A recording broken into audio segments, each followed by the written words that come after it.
Anti-Blackness has been prominent in media for centuries. From minstrel shows to racist tropes like Mammy and Jezebel and the recent case of the Natasha Doll, media influences society and society influences the media. Due to this, issues that are prevalent in our society are going to also be prevalent in our media. The issues I'm going to bring up are definitely present in male-centered media as well, but since this channel focuses on girly media specifically, I'm going to focus on this within the context of girly media. Also, before I continue, I have to define what exactly girly media is, because a notable amount of people sometimes get very confused and don't exactly understand what I mean when I say girly media. When I talk about girly media, I'm not talking about media that has a feminine aesthetic. I'm talking about media that has a target demographic of girls, women, and feminine identifying people. Some may prefer the term feminine media, but girly media / feminine media is about demographics, not aesthetics. With that being said, we have a lot to cover, and because this is a very sensitive topic, here are some trigger warnings for mentions of racism, crimes against humanity, and racially motivated violence. And for any keyboard warriors, I suggest they watch the entire video before giving any opinions. Also, yes, I will be reading off of my script. And special thanks to the following individuals for allowing me to interview them for this video. My name is Tunish, and I make video essays here on YouTube that explores psychology, symbolism, and life lessons behind animated cartoons and characters. I'm Dollie Ray. I'm a cosplay content creator. I like girly media and girly things. I like dolls. Hi, I'm Malia. I have a channel here on YouTube called Alleyflower where I talk about girly media and draw. You guys can call me Sunny. I am the owner, maker, developer, CEO, I guess, of the Sunny Cloud Cinema YouTube channel. Hi, my name is Faiza. I run the YouTube channel The Virtual Celebrity, and I prefer to be called TVC. Hi, I'm Nina, or Nina Gabriella. I run the Nina Gabriella, my YouTube channel. I like to talk about video games. Ariana Cook. I am the captain. I don't have a first mate. But I like to make content based on nostalgia and family and children's entertainment, all the issues that pop in those spaces. Hi everyone, my name is Ella Pastoral. I make video essays on fandom issues. I talk about social issues. So, let's dive in. In a lot of girly media, Black women don't have the privilege as being seen as the default woman. Unlike white women who are allowed to have any personality and any aesthetic required of the characters, Black characters are usually portrayed in a very specific way. You might be familiar with the infamous Black tropes like the Mammy, Sapphire, Jezebel, and Magical Negro. And while these tropes are still here, some have evolved in recent decades to something more contemporary. The sassy Black woman. This character trope is defined by its attitude. They are usually delegated to the role of best friend and tend to make sassy remarks and often speak in an exaggerated Black accent. Sometimes she is bitter and sassy, which leads to her coming across as more jealous and a less intense version of the angry Black woman. Other times she's just fun and happy-go-lucky, and sometimes she's sassy because she's the only reasonable character. According to TV tropes, these characters usually make good leaders because, though generally fun and insightful, they are still firm in decisions, trustworthy, and speak their minds. The positive version is now portrayed a lot more than the negative version, mainly because of the unfortunate implications that portraying Black women in only this way had. Note that this trope might well be on its way to becoming a discredited trope. It's seen as stereotypical and lazy writing. I cannot stand when they make the character, the Black character, do, the head motion with the finger and be like, girl, you should've. I think overall the issue isn't that Black girls can't be sassy. I'm not gonna lie and tell you guys that there aren't sassy Black women. And while there are women and girls who are like that. But the issue with these stereotypes and these archetypes is that they limit Black women and don't allow them to have the full spectrum of humanity. A lot of the time when it comes to these archetypes, people believe that they're the only things that Black women can be. Sass is like often what becomes their entire personality. There are Black women who can't speak up for themselves. There are Black women that are awkward. There are Black women who are, like, I hate to say it, doormats. The idea that Black women have to be these strong, hyper independent, superhero type figures is really, really problematic, because it also forces Black women to have to deal with a lot of disrespectful nonsense. Like, oh, you're a strong Black woman, you got this. Half the time we don't, but because of this archetype that is pushed upon us, we have to deal with it. A good example of this is every Black female character in a predominantly white casted chick flick is probably going to be a sassy Black woman or sassy Black bestie. You can probably already picture an example of this character without me even having to mention one. The strong, independent Black woman. This trope, also known as the strong Black woman and independent Black woman, is pretty self-explanatory. But if you ever heard of or some variant of the infamous phrase, "I'm a strong, independent Black woman who don't need no man," then you know exactly what I'm talking about. This character trope has existed for a while, as after the Civil Rights Act, more Black women started entering the workforce. She was basically the Black version of the career woman trope. However, there was a meme about this trope that, in my opinion, has very racist overtones that I didn't recognize at the time that this was popular. The career woman is defined by her intelligence and work ethic, and that is how the strong, independent Black woman was initially perceived. However, with the popular chain copy pasta meme in the 2010s, the trope and phrase used to mock the way Black people speak, and especially Black women speak, this character was no longer defined by her intelligence, but more so her lack of it. The point is that she thinks she's so smart and hardworking, but she's really not. With the popularity of the meme, the career woman aspect became less and less associated with this trope, and it's more associated with working class, single Black women and Black mothers. I mean, just look at this video posted by Liz Charles. What are you, Schnick? I'm a strong Black woman, I don't need no man. I probably shouldn't put this on YouTube. It sounds racist. This is the reason why I stopped watching Miraculous Ladybug, because I saw that they did the strong Black woman trope, and they did it with Penny's character. I think that Tiana is Disney's hardest working princess.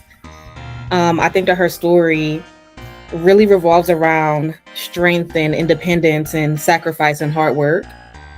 And she deprives herself of things like sleep and even having like a social life. Like in the movie when her friends was like, oh, like Tiana, come out and dance with us. And she couldn't because she was working 2 jobs and was trying to like save for this restaurant. I'm always there for Tiana stuff. But I also have to take into consideration that so much of her character is just about her being strong and like trying to hang in there and stick in there. And I also think the time period plays a big factor into Tiana's story and how she falls into like the strong Black woman trope.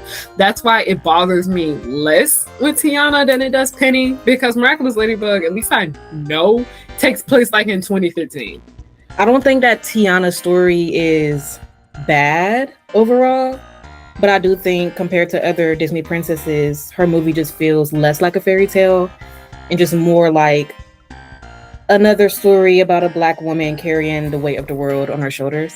This trope is very strange to me, as going based off of names, it doesn't sound as bad as the other tropes that I will and have already mentioned. And I'm sure people have described themselves and maybe other women in the Black community this way as a compliment. However, when you look into it, it's so obviously offensive and made to mock Black women that I'm shocked that no one noticed its extremely problematic overtones. For some reason, it just wasn't as obvious back then. Don't get me wrong, there probably were people that were offended, but most people found it really funny. But I do think this trope and the meme associated with it need to be seriously reevaluated. The angry Black woman. This trope, just like the name suggests, describes a Black woman who is angry at the world or is just always mad. Any Black character that constantly whines and complains fits this trope. I mean, a good example are a lot of black women on Bad Girls Club, especially the older seasons. This is an evolution of the sapphire trope, which portrayed black women as rude, stubborn, loud, and other negative stereotypes. But this trope is particularly used to weaponize black women's emotions against them. Anytime there is a black female character that stands up for herself or is very woke and speaks up about social issues, she is branded as an angry black woman. Her anger is often portrayed as unreasonable or as if she's reaching. Like she's basically what people say is the friend that's too woke, even when she's being perfectly reasonable. Leah Sinclair for The Guardian writes, "The stereotype has parallels in the strong black woman and the strong independent woman of any race. All limit our ability as women to emote, as if the only emotion we can express is anger, and our only quality is strength. The fact that we are consistently portrayed this way says a lot about society's treatment of black people, the lack of respect and even kindness." A recent headline from the Daily Mail describing Serena Williams as a human volcano, while Maria Sharapova was labeled as the more favorable ice queen. If you are a black woman that has stood up for yourself, you've probably been called or labeled this at least once. Honestly, every time I've had a friendship breakup and had to remove someone from my life, no matter how sweet and coddling I was to this person and their emotions, I was always told that I was being aggressive. And people in my life are usually shocked when I tell them that because they see me as the complete opposite. And I cognitively know that I'm not aggressive, but it does upset me that anytime I try to express my feelings, people act like I call them a bunch of slurs and beat up their entire family. I know in my personal life, whenever I would talk to anyone, they'd be like, I didn't expect you to be so nice. I didn't expect you to be so this. I didn't expect you to be so that. People will assume that I'm angry and I literally look like a freaking Teletubby. But they would automatically assume that I was the aggressor. And they will be surprised when I'm very nice or I'm not as aggressive or I'm very agreeable. It just influenced the way that people perceive me before they even know me. They had thought of me coming in as some angry, aggressive person and a child, you know? I was, in second grade, heading into third grade. And that's like dehumanizing. Like sometimes I feel like people don't see like black women as people. They kind of like see them as like caricatures. I'm only human. I do lose my temper sometimes. I'm not gonna lie. But like whenever I do, and it's not often, right? Whenever I do, and I'm in like a public setting or something, it feels like people always look at me like, oh my gosh, finally, you're acting the way you're supposed to act. And I'm just like, excuse me? And I'm getting told by these adults, and even students alike, like, Nina's so loud. She's just like all over the place. I'm like, how about just a kid? Many black women, honestly, including myself, feel the need to like constantly monitor our tones and facial expressions, emotions, so that it's not read the wrong way, or being very selective with my words, walking on eggshells, things like that. I was in the military, and I vividly remember a girl telling me, she was talking to me about something, and it was something racial. And I said to her, like, I don't really feel comfortable with this conversation. Something along those lines, I said. And she said something like, what are you gonna fight me? And I said, why would you think, first of all, at work, that I'm going to just put my hands on you? And then we've been working together for how long? I'm not gonna just fight someone. Why would you say that? And she whispered something like, well, that's how your people are. Your people are. And I remember storming out and my manager following me. And she said something along the lines of like, and this is a white woman, well, it is true. Black people are more aggressive. Black people are more loud, like they have to be, or something like that. And I was like, that's a stereotype. We don't have to be anything. We don't have to be anything. And she really was trying to argue with me that Black people are aggressive and Black people are loud because, and I quote, we were bred to be that way. So I was like, you know, this conversation is over. And I went home and I sobbed. And I came back to work and I had to act like that conversation didn't even happen. And I will probably remember that the rest of my life. That my manager, 10 toes down, looked me in my face and said, Black people have to be like that. They were bred to be like that. I was 19 at the time when this happened. And that was only one of a multitude of things that were said to me when I was just, you know, in the military. Basically, not that I support that organization anymore. I think the military is horrible. You know, I went in as a child thinking that they were good people. Not only does this portray us as extremely violent, this flattens the complexity of Black women as people, you know, human beings. This and the previously mentioned tropes really hurt us, especially when it comes to the medical industry. A lot of doctors will simply dismiss or ignore patients who are Black women simply because they think we are stronger and can deal with these issues more. KFF.org says, about 1 in 5, 21% of Black women say they have been treated unfairly by a healthcare provider or their staff because of their racial or ethnic background. And a similar share, 22% of Black women who have been pregnant or gave birth in the past 10 years say they were refused pain medication they thought they needed. Joe Harrigan Farrelly writes for the U.S. Department of Labor blog, the likelihood of dying from a pregnancy-related cause is 2.5 times higher for a Black woman in this country than for a white woman. In 2019, the maternal mortality rate for non-Hispanic Black women was 44 deaths per 100,000 live births, compared to 17.9 deaths amongst white women. Why are Black maternal deaths occurring at such alarmingly high rates? One factor is implicit bias within the health system and among some health practitioners.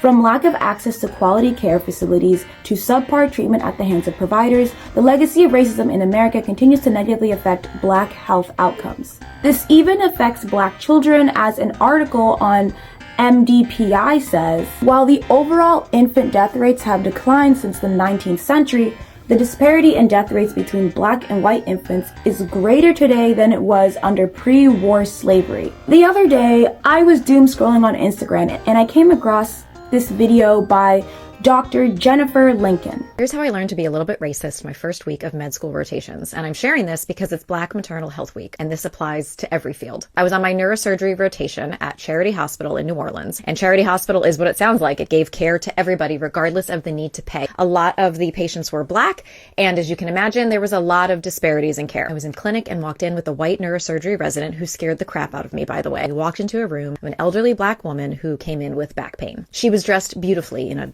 dress, heels, and that will matter. He looked at her chart and said, "You have nothing neurosurgically wrong with you," and went to leave the room almost as quickly as we went in there. And then he turned and said, "Oh, and you're wearing high heels. Interesting. I guess your back pain isn't that bad." I left that room thinking I had learned a very key clinical nugget that, oh, if a patient has heels on and she says she has back pain, she actually doesn't really. For years, I thought I had learned something. What I realize now is that she dressed that way in hopes of being taken seriously. She thought if she showed up to the clinic presenting herself that way, that she'd be more likely to be listened to. And what happened? It was thrown in her face. She was trying to get good care in a medical system where the cards were already stacked against her. If she had shown up in sweatpants or her pajamas, she probably would have been judged in a different way. So how was she supposed to win? And if you're a medical student, you're like, well, what could I do in that situation? What could I have done? I could have said outside the room, gosh, I wonder if she dressed that way because she felt she needed to like look fancy at the clinic so she would be heard. Like, do you ever notice that? And maybe the resident still would have screamed at me because he screamed at everybody,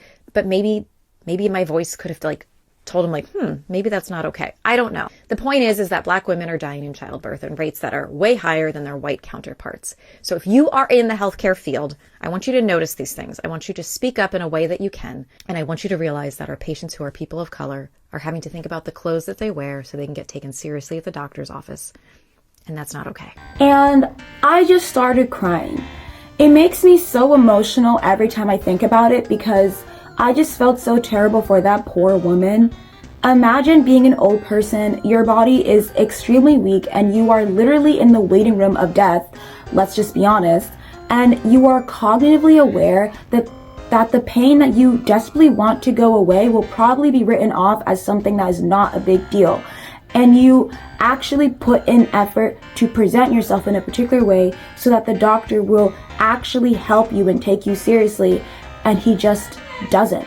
That hurt me so bad because I'm just imagining my grandmother or any grandmother having to experience that. And I personally know how it feels to try so hard and to still be dismissed for a thing you can't even control. It's just so heartbreaking to me. I remember taking a test to get my diagnosis, and there were answers that I didn't know how to respond to. And my therapist told me to choose yes, just because it's likely that because of my race, I could be misdiagnosed if I were to say no. And she didn't have to tell me, but I knew it was because of stereotypes. The next trope also has extremely disturbing effects on Black women, especially Black girls. Adultification. This isn't exactly a trope, it's more so a characterization, as a lot of times this is presented in many Black girl characters to varying levels of extremity. However, it's so common that I didn't know where else to put it in this video. Adultification is when a child or teenager is being treated like an adult. A previously brought up trope was the independent or strong Black woman, and a lot of these girls are depicted as younger versions of those tropes, and as being more mature than their non-Black friends in some way or another. On the darker side of this, it could be that they developed faster or are more promiscuous or are hyper aware of adult topics. On the less harmful end, it could simply be the most mature, reasonable, or educated character. And while many might say that characters that are exhibiting traits I just described are not experiencing adultification, I think if almost every Black girl in a particular piece of media is presented like that, it's safe to say that they are being adultified to a certain extent. Maybe it's not as obvious, but if you notice it, you can't really unnotice it. I'm not saying that all these depictions on the lighter side of adultification are bad characters, but they are contributing to a larger issue. However, I want to speak on the clearly uncomfortable side to this and how it affects real Black girls. An article on Georgetown Law says, almost all the Black girls and women we talked to said they'd experienced adultification bias as children, said Jamila Blake, the report's co-author, and they overwhelmingly agreed that it led teachers and other adults to treat them more harshly and hold them to higher standards than white girls. Nationally, Black girls are suspended more than 5 times as often as white girls, and Black girls are 2.7 times more likely to be referred to the juvenile justice system than their white peers. This again is influenced by the previous tropes as well, because Black women are portrayed as stronger, more aggressive, and more violent. Therefore, when a Black girl acts out, it's considered a lot more serious and scary than when a white girl does. And I have experienced this firsthand. I remember I was in 3rd grade and there was this girl in my class named Jillian who always had random violent outbursts, and the teachers would try to help her, and there was a lot of empathy for her from the teachers. The only time they treated her outbursts as a huge issue was when she wouldn't stop hitting the teachers even after they calmed her down. The principal had to be called and restrain her, and she started hitting him and biting his head. He was bald, by the way. However, one time during that year, cupcakes were being passed around class because it was someone's birthday, and I hid my cupcake so I could get a second one. Everyone had gotten one by that point, so I didn't feel like I did something that bad, even though I knew it was kind of unfair. I mean, I was 8. The teacher asked me to throw one of them away, and I obviously threw a tantrum and cried. And I threw the cupcake into the bin from my seat. My teacher looked horrified and started screaming, and everyone looked terrified of me. I'll never forget how everyone, including Jillian, looked at me like I was insane. The teacher kept saying she was gonna call my mom, and I got scared and just cried. If that was Jillian, it would have been treated as just a regular thing that she does. But it wasn't Jillian, it was me. There's also always an expectation that Black girls' bodies develop faster and are more mature. I mean, just look at the film John Tucker Must Die. Heather is portrayed as the most promiscuous and physically developed female character, even though they're all supposed to be teens. I don't hate this movie. In fact, it's among my favorites. but it's important to acknowledge its flaws and how it contributes to these disturbing stereotypes. An article on the Injustice Initiative writes, in the first study focused on adultification of black girls, Georgetown Law's Center on Poverty and Inequality found significant bias against black girls starting even younger than for black boys. What we found is that adults see black girls as less innocent and less in need of protection as white girls of the same age, said Rebecca E. And she said the new evidence may help explain why black girls are disciplined much more often and more severely than white girls, both in American schools and in our juvenile justice system. The Georgetown study found that adults see black girls as older than white girls of the same age. Black girls need less nurturing, protection, support, and comforting than white girls, and black girls are more independent and know more about adult topics, including sex, than white girls. That just breaks my heart. And yeah, that can influence the way that young black girls are treated and seen through the lens of non-black people. And I can't even say non-black people, I'm not gonna lie. I will also say within our own community sometimes. A black child character is always going to be held to a different standard than a character of the same age. But I was just like, I'm confused because white girls do this all the time and y'all don't label them as them trying to be grown. Like, it's just, it's sad because we get that from our own community. But when I was a child, I was like, people would tell me, why do you still play with dolls? I'm like, I'm 11. I'm still playing with dolls. I'm a child. I started growing boobs when I was 8. And mind you, I didn't say, hey, it's time for me to grow boobs. That's just how that is just how my genetic makeup is set up, right? But all of the archetypes of black women being promiscuous, black women being fast, has literally affected me and my development since I was 8. I couldn't wear what I wanted to wear. I couldn't wear skirts. In the middle of like 80 degree, 90 degree weather, I would have to wear skirts with leggings because of our society's hypersexualization of little black girls. And now that I'm an adult, I'm 24, about to be 25 this year, I just think about how ridiculous that is. You could not look, well, unless you're a pedophile, you could not look at an 8-year-old and be like, that is a sexual being. But because of the sexualization of little black girls, I had to deal with a lot. And on top of that, the sexualization also directly leads into the adultification of black girls, because unless you're a pedophile, you have to try to age up these people, these girls specifically, in order to sexualize them. So I was giving a whole bunch of responsibility unwarrantedly based off my age. I was always told, you're so mature for your age, you're so mature for your age. Am I mature for my age, or was I forced into this role against my consent? They'll get yelled at or in trouble for being like an adult, but then they'll be thrust into situations that force them to behave like adults. We're not like really allowed to be like kids growing up because everyone has like these expectations on us, and basically they just kind of like pick apart like every little thing that we do. This is easily the most disgusting characterization. No adult should look at any child and see anything but a child, regardless of how they may dress or act. They are still a child. It's easy to think that these stereotypes only affect adults. However, when you dehumanize and flatten an entire group of human beings to just caricatures, you aren't going to think that their children function the same way as children of your race. You're going to see them as all the same, whether it's a baby, child, adult, or the elderly. Now, let's get into specific issues in regards to black women that are common in girly media. Now, before we get into these issues like whitewashing and racial ambiguous and things like that, we first have to discuss the concept of race.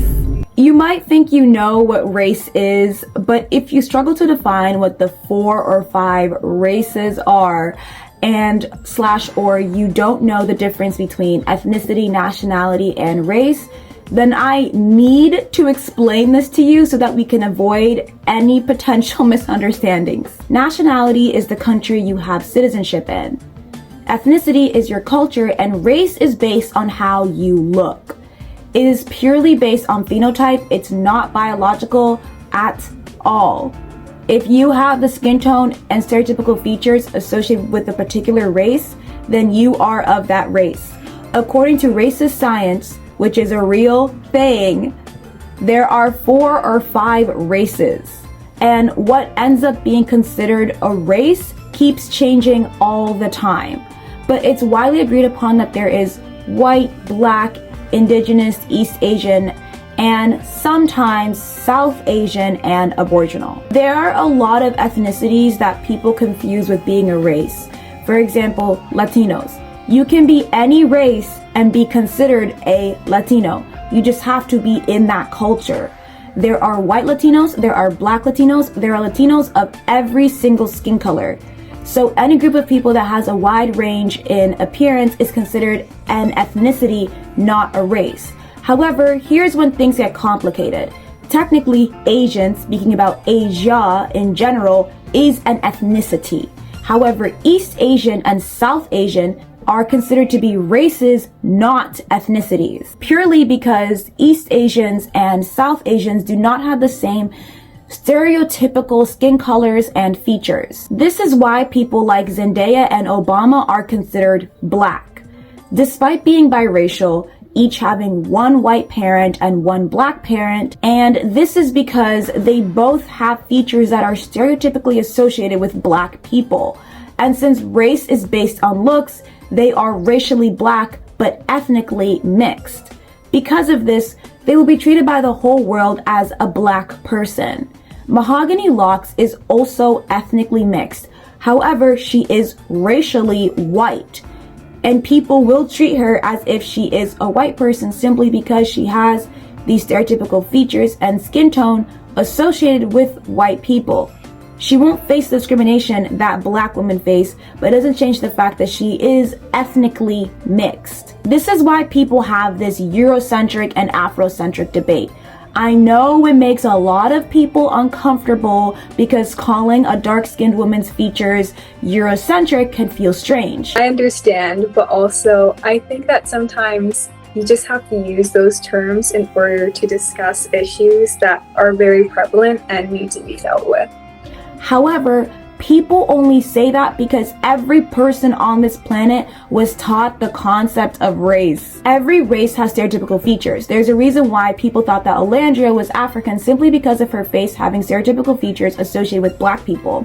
Some people forget how much stereotypical features play a role in the concept of race. If it was simply about color, then why is it that when we see an albino black woman that we know she's black? Because she has the stereotypical features. The concept of race is not interested in nuance. It's not interested in the fact that people of any race can have any feature. This is why some people claim to have racial preferences. They are basing it off of stereotypical features of the races they claim to be or not be attracted to. Which is why there is always an exception for their preference. Now, when it comes to racially ambiguous people, what race they are constantly changes depending on who they are around. I have a friend who is textbook racially ambiguous. Some see her as East Asian, Southeast Asian, Arab, Latino, and white. Depending on the color she dyes her hair, or whether she decides to straighten it or leave it natural, and the races of the individuals around her, she will be treated like and perceived as one of these races or ethnicities. For context, she is Moroccan and Colombian. You probably have a lot of questions, like, what about this? Or what about that? Or these people or those people? And honestly, I agree. What about those people? But if the concept of race didn't already seem stupid to you, you have to realize that it was created to justify racism. Like I said, racist science, which also includes eugenics.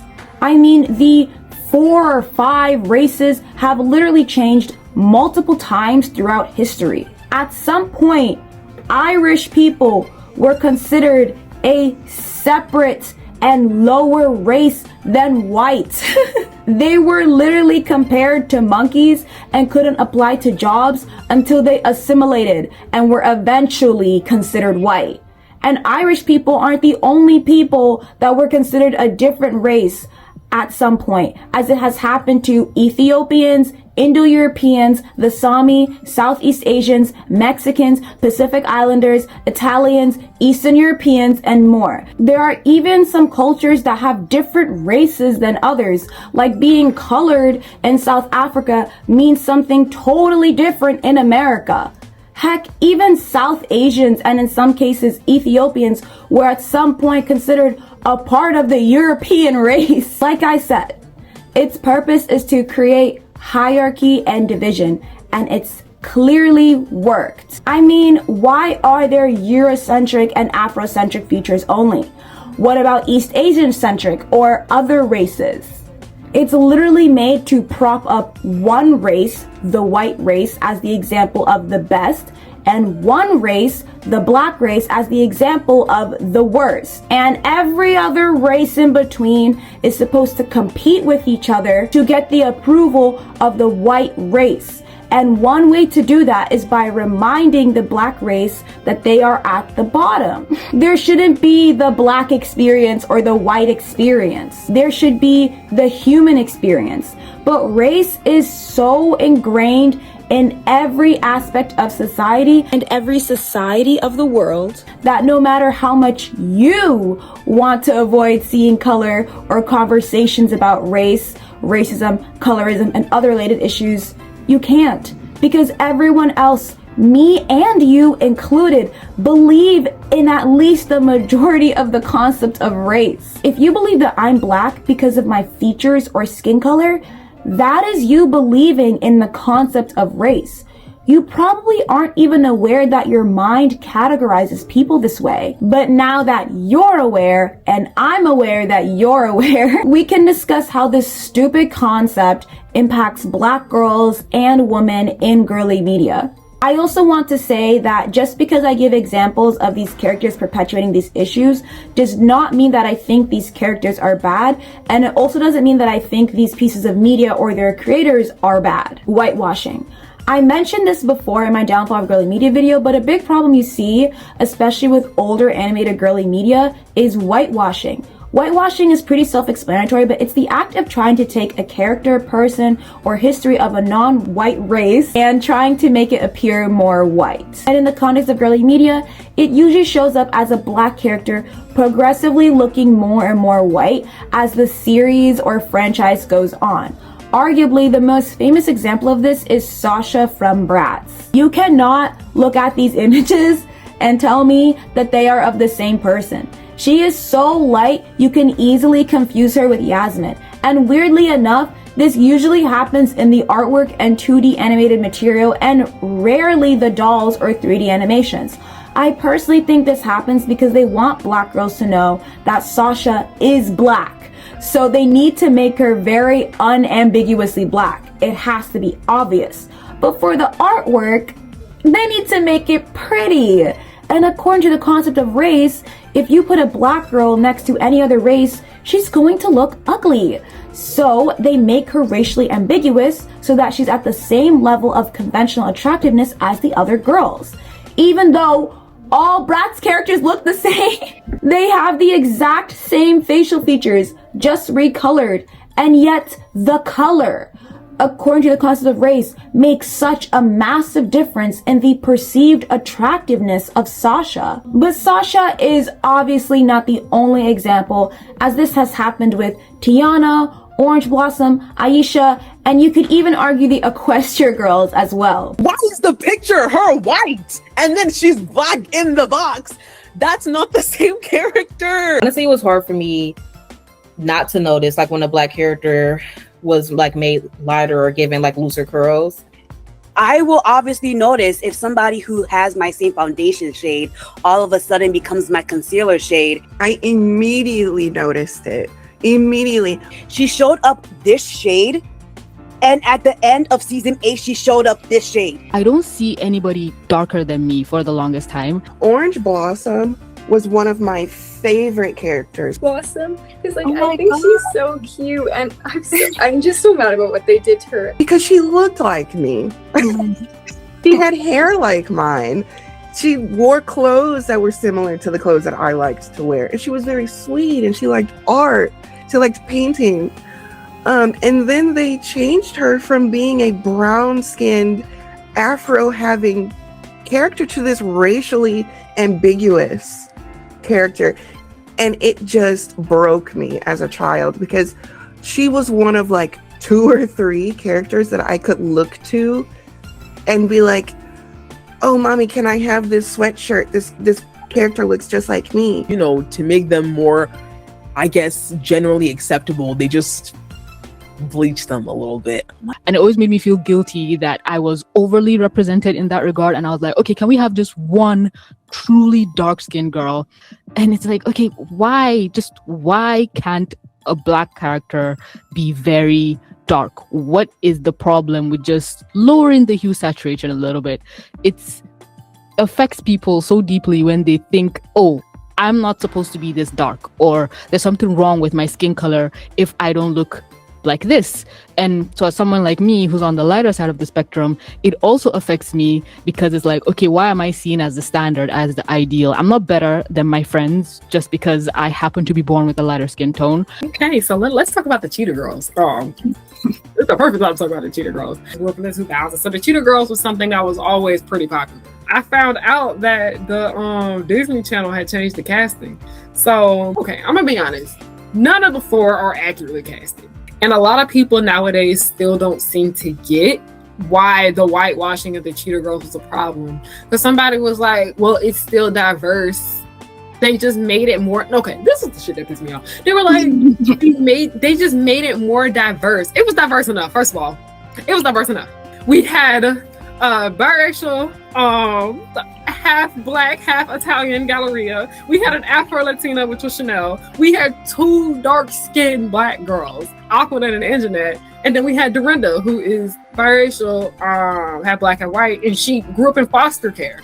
They all had pretty much different tax brackets, but people were just like, okay, it's just a retelling. This is just a remake, yada, yada, yada. And I was like, no, please tell me this. Why Black girls, why did we have to share this book series with y'all? This book series is obviously made for Black girls, okay? Somebody had said something about how the first Cheetah Girls movie is like one of the blackest Disney Channel movies that's ever made. And I was like, yeah, the reason why the first Cheetah Girls is so Black is because it's the most accurate to the books. We have been talking about how the Cheetah Girls was whitewashed for years. This is not a new discussion. The only reason why it seems like a new discussion is because white people see me talking about it. They like whitewash it to the point where they have one Black girl. Like they just steadily decrease the number to the point where it's just one. Even if, oh, well, they're including other races, they're all very pale, like very similar skin tones. Leah is the only one that's not light skinned. Y'all should have just did Bratz. But at the end of the day, this was a Black story. Like I even take Sinners, for example. Like Sinners, that is a Black movie. I know so many non-Black people who have seen Sinners. And it's just like, yeah, they know that is a Black movie. Like, it is unapologetically Black. But other people still, like, you know, did watch the film. But at the end of the day, we know Sinners is a Black movie. And it's just like, why couldn't the same thing be done for the Cheetah Girls?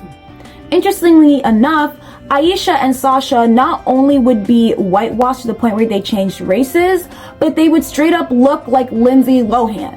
It's just odd that they turned ginger. Maybe those people were right about the Black and ginger connection. Real, like I actually like, it's crazy how much in media they've actually done this. I didn't think that there was a relation, but then especially with like the Little Mermaid. It was actually really funny because they were all like, why are they getting rid of all the ginger people? Why are they getting rid of all the ginger people and making them Black? I'm like, why are they making other Black people ginger? Did you ask them that question? Exactly. I guess to people, they're both quote unquote a rarity, and then like you can kind of swap one out for the other. They're like, but they're ginger, but they're Black. So like, what if we just like kind of like, it's so stupid. Like, what are you doing? That is actually insane. That's actually kind of upsetting. That's crazy. And that's why they just interchange. They're like, okay, you guys are kind of the same. Kind of. So equally hated in this case. So it's exactly. Like... Honestly, the whitewashing was so bad that I even noticed it as a kid. There's also something else I noticed. Unfeminine. As an extremely girly black girl, this is something that is very personal to me. I have never seen myself as masculine or a tomboy. I have never had a phase where I hated pink or anything girly. In fact, all of my friends and classmates have had those phases. And yet to other people, I was somehow stereotyped as the tough, strong, manly one, even though I'm probably the most feminine person I know. I always noticed as a child that black characters were never the stereotypically soft character. They always act as the stronger and tougher character, whether it's in physical strength or in personality. The black girl, especially if she's a part of a friend group of non-black girls, is usually seen as the protector of the group. She's never allowed to be the one who gets saved or seen as weak, which contributes to the perception that black women are superhuman and can take on any struggle and problem, when that's not even true. We can be weak, we can be sad girls, crybabies, heck, even the problematic damsel in distress. I went to an extremely small private school, and anytime there was a popular show, everyone would say which character they were. I always picked the girliest character because that's how I saw myself. And yet I was always told that I couldn't be her, and the reason they explained was that someone else wanted to be that character. Like, okay. Dark skin is seen as dark and masculine, and lighter skin is seen as soft and feminine. It's almost like the black female is now a stand-in for just a male character with a new coat of paint on it. They always have to make the black character sporty or give the black character like muscles, which is, there's nothing wrong with that, but they always do that. And so when you have the audacity to be a feminine black woman, it's like an oxymoron. I feel like as well, like the term whitewashed has kind of started to mean something that it's not. To me at least, I feel like when someone whitewashes themselves, it means that they're like fitting themselves into a space that doesn't respect them, and they have to warp and change and suppress who they are to fit into that. But whenever I see like girly black girls on social media, people in the comments are always like, oh my gosh, like black girls like can't be cute, or like you're so whitewashed for dressing in this way. I don't think there's anything wrong with having a girly favorite color. Subconsciously, people have tied like pink and girliness and like femininity to whiteness. That's not for you. That's white people stuff. Because when people are making those comments, I don't think they realize that they're feeding into like that kind of stereotype. If people think girly, super feminine, they're not going to think black women. We need like more like black girly shows, because that whole like perception needs to be changed. I'm still getting like, oh, you don't want to be black, you hate being black because I like pink. You will need to see that like femininity doesn't equal whiteness. Honestly, while I did love seeing black girls like Aisha and Sasha growing up, I didn't like how they were always treated as the least feminine and most tomboyish of the group. Even as a kid, I was highly aware of racism and recognized that how you present certain groups affects how others see them. And I knew from an incredibly young age that how girly I was strange. Because according to that annoying ass concept, I'm a caricature, not a human that has range. They're going to look at characters like Sasha and Aisha and use that to judge every black girl that they see. And again, I'm not saying that these properties are racist or that these characters are bad characters, but I am saying that these characters just so happen to contribute to this issue, whether it's intentional or not. Which is why when people were asking if you were black first or a woman first, technically, you can't separate them, and every black girl is both. However, I do believe that people see me as black first before anything else. I think some friend groups mammify and treat black women as if they're pseudo men, which is a crazy statement, but I think it's 100% true. Another part of this is that according to the concept of race, we are the worst. And for Black women, that means that you are the worst woman. You fail at being a woman. So therefore, you are a man. Honestly, a lot of transphobic comments used against trans women are also said to Black women. I would also like to crystal clarify that I am not criticizing or shaming masculine or androgynous presenting Black women. I think that's totally fine for anyone to present however they want. I just think it's a problem that other races and ethnicities, especially women of the white race, are allowed, at least relative to every other ethnicity and race, to be as feminine or masculine as they want. They are allowed to be damsels or strong, independent women. However, Black women are only able to be strong and masculine relative to the other non-Black women in their groups, at least in girly media. I'm glad though that Bratz has somewhat corrected this by pushing the darkest character, Felicia, and keeping her girly and quirky side while not erasing or changing Sasha's personality, showing some more range in how Black women can act. But you know what else is associated with femininity? Love. Unlovable. The trope of being unlovable is quite common in Black girls and women in girly media. Whether the character is the disposable girlfriend, her lover gets killed off, she isn't interested in romance, or no one is interested in her, it shows up in many different ways. What better way to show this than with how the only Black princess reacts to romance versus all the other Disney princesses' reactions to romance? Tiana basically rejects love altogether, only focusing on her career. She is very much serious about her dreams and doesn't seem to care too much about romance or finding love. And you might be like, well, Mulan and Jasmine and Belle are similar in that regard. And yes, they are, but with the exception of Mulan and Jasmine, the other white Disney princesses don't seem to resist romantic love at all. In fact, most Disney princesses are unfairly painted as waiting around for a man to save them. They are typically perceived as wanting or at least being open to romance. Now, I don't think that this would be much of an issue if we had more Black Disney princesses, because I don't think there's anything wrong with Tiana's character.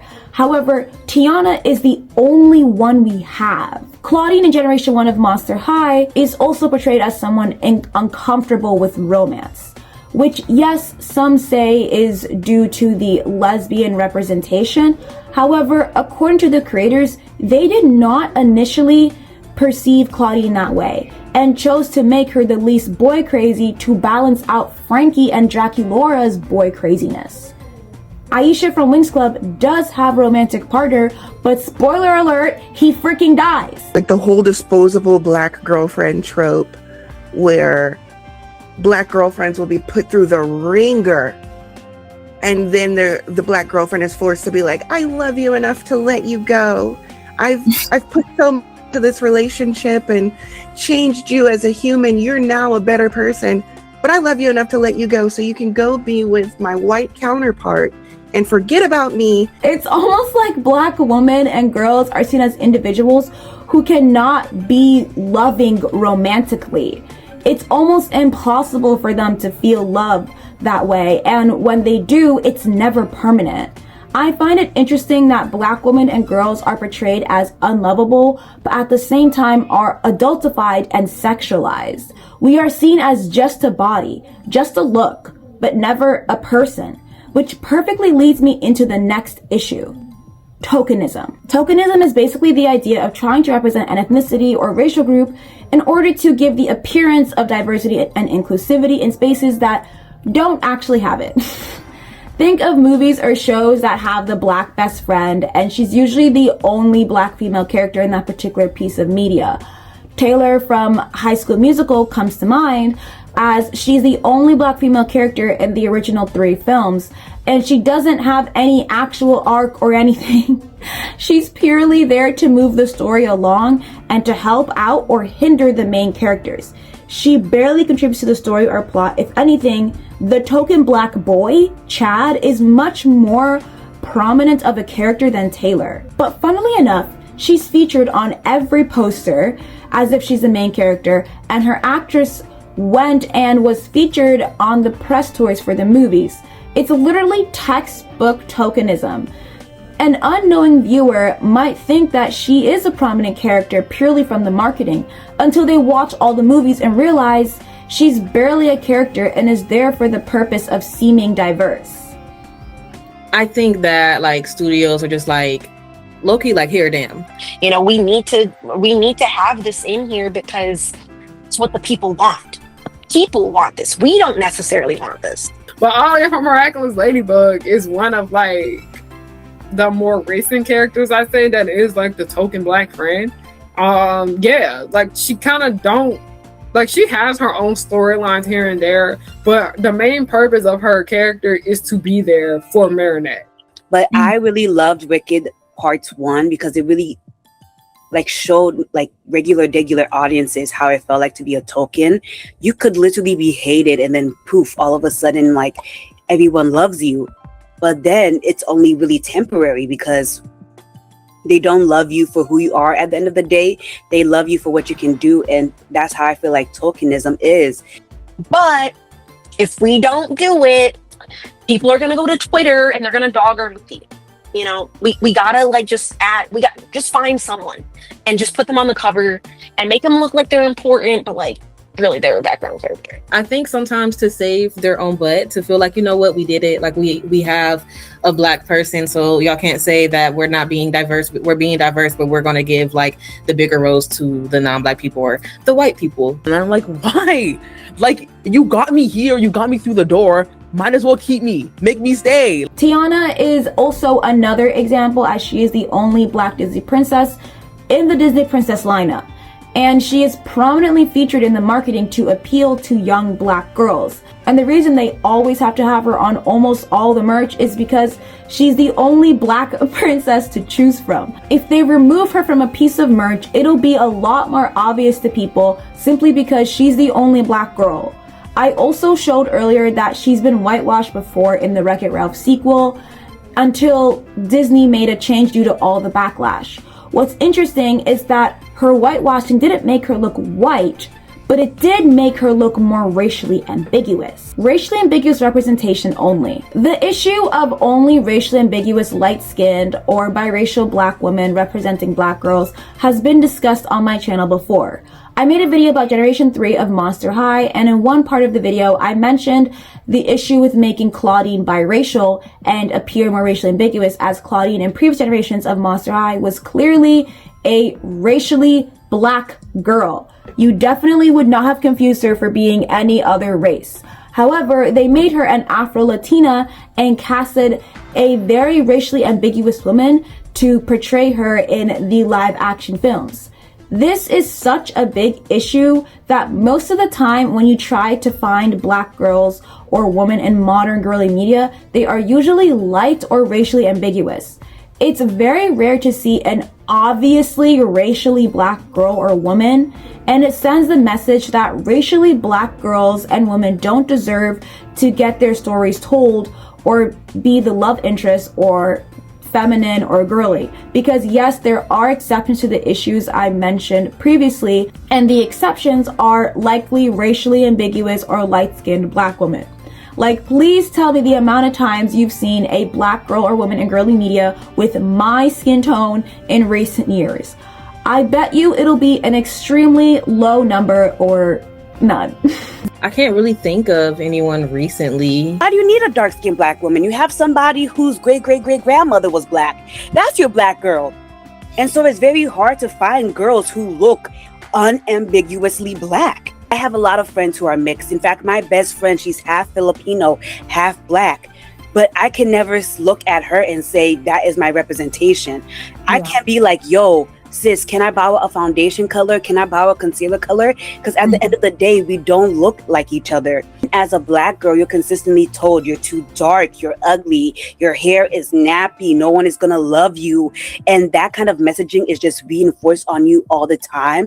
You do need some positive representation. It's kind of like through the representation in media, you want black women to just straight up disappear. I can right now list you about 5 black guys who are like showing up in a lot of TV shows, who are young and fresh.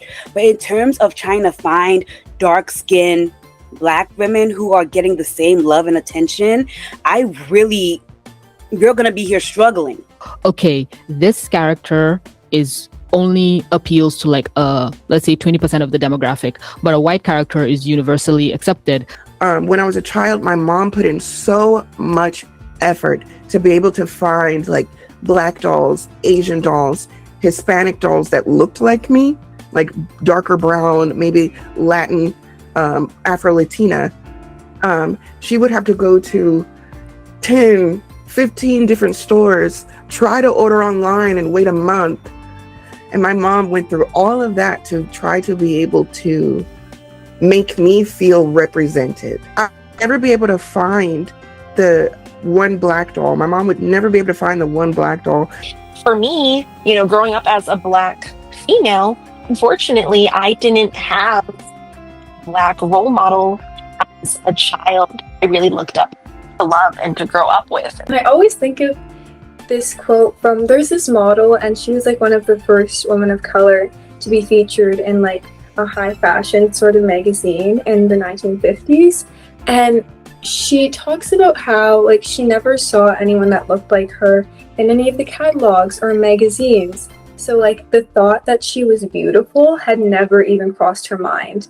Like she couldn't even believe that could be a thing because she had never seen it in like all of the media that she thought displayed beautiful women. And I think it's the same for those kinds of girly media. Like when you have these like worlds that you love that are so magical and like romantic, and there's no one that represents you inside them, then it's hard to believe that you could like be loved or that you could like experience that magic for yourself because you've never seen an example of that happen. Zendaya has famously said, "I am Hollywood's acceptable version of a Black girl, and that has to change. We are vastly too beautiful and too interesting for me to be the only representation of that." And she also said, "Unfortunately, I have a bit of privilege compared to my darker sisters." Like, people question, would you listen to Zendaya if she wasn't the same skin color? And that's an honest question. Can I honestly say that I've had to face the same racism and struggles as a woman with darker skin? No, I cannot. I have not walked in her shoes, and that is unfair of me to say. The Hate U Give is a great movie, but you know what isn't great? The fact that lighter-skinned Amandla Stenberg played the main character who is dark-skinned in the book. And this has apparently happened more than once with this actress. Like I said, they are always gonna find a way to get into some close proximity to whiteness. If a racist sees you, what slur is he gonna call you? Because I listen, if I see a Proud Boy, I know what he gonna call me, but what he gonna call you? I'm unambiguously Black. You can't come up with, creative slurs trying to figure out where my ancestry holds from. If your dream is to actually be the representation that you never saw as a kid, it is so hard if you're not that type of Black that they really want. Basically a white person with Black overlay. They don't have like kinky hair, and we don't really even get to see them wear braids or like ethnic hairstyles. It's just annoying when other people are like, well, see, there's a Black character here. It's like, no, that person is just has a black coat of paint on. Light skin, have slim noses, have smaller features. I was doing research for like the Real Tooth Fairy game, which was a girly game like in the 2010s for my last video. And there's one Black girl, and she was my favorite because I do think she looked a lot like me, but again, like she had like my hair texture and like my skin tone, which is really light on the range of like what Black girls can look like.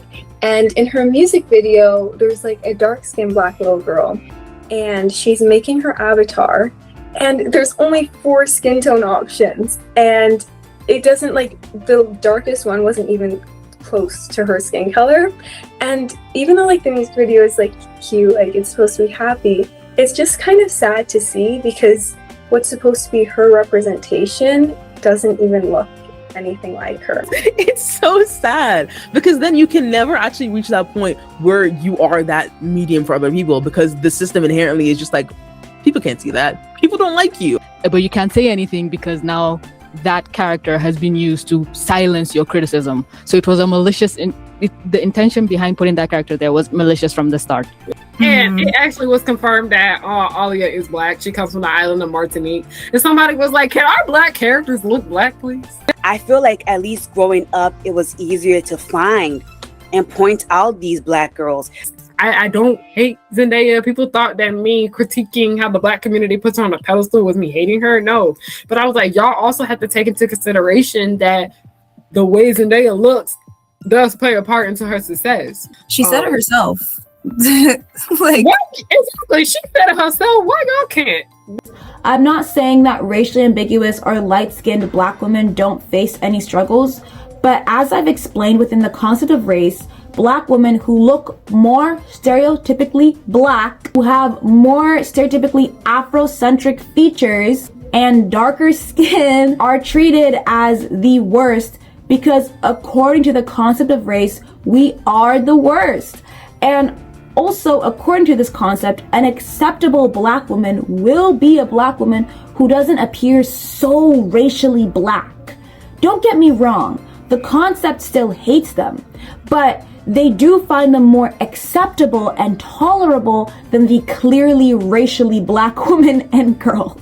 Going back to me talking about Claudine, I remember I got a comment that I believe misinterpreted what I said, and our conversation went like this. G3 Claudine reads as mixed because she's Afro-Latina. I don't see how that's a negative. I'm not black though, and I'm not trying to speak over you in any way. Your feelings are completely valid, but I don't think making her part Latina takes away from her blackness. If anything, it's just more representation in a different way.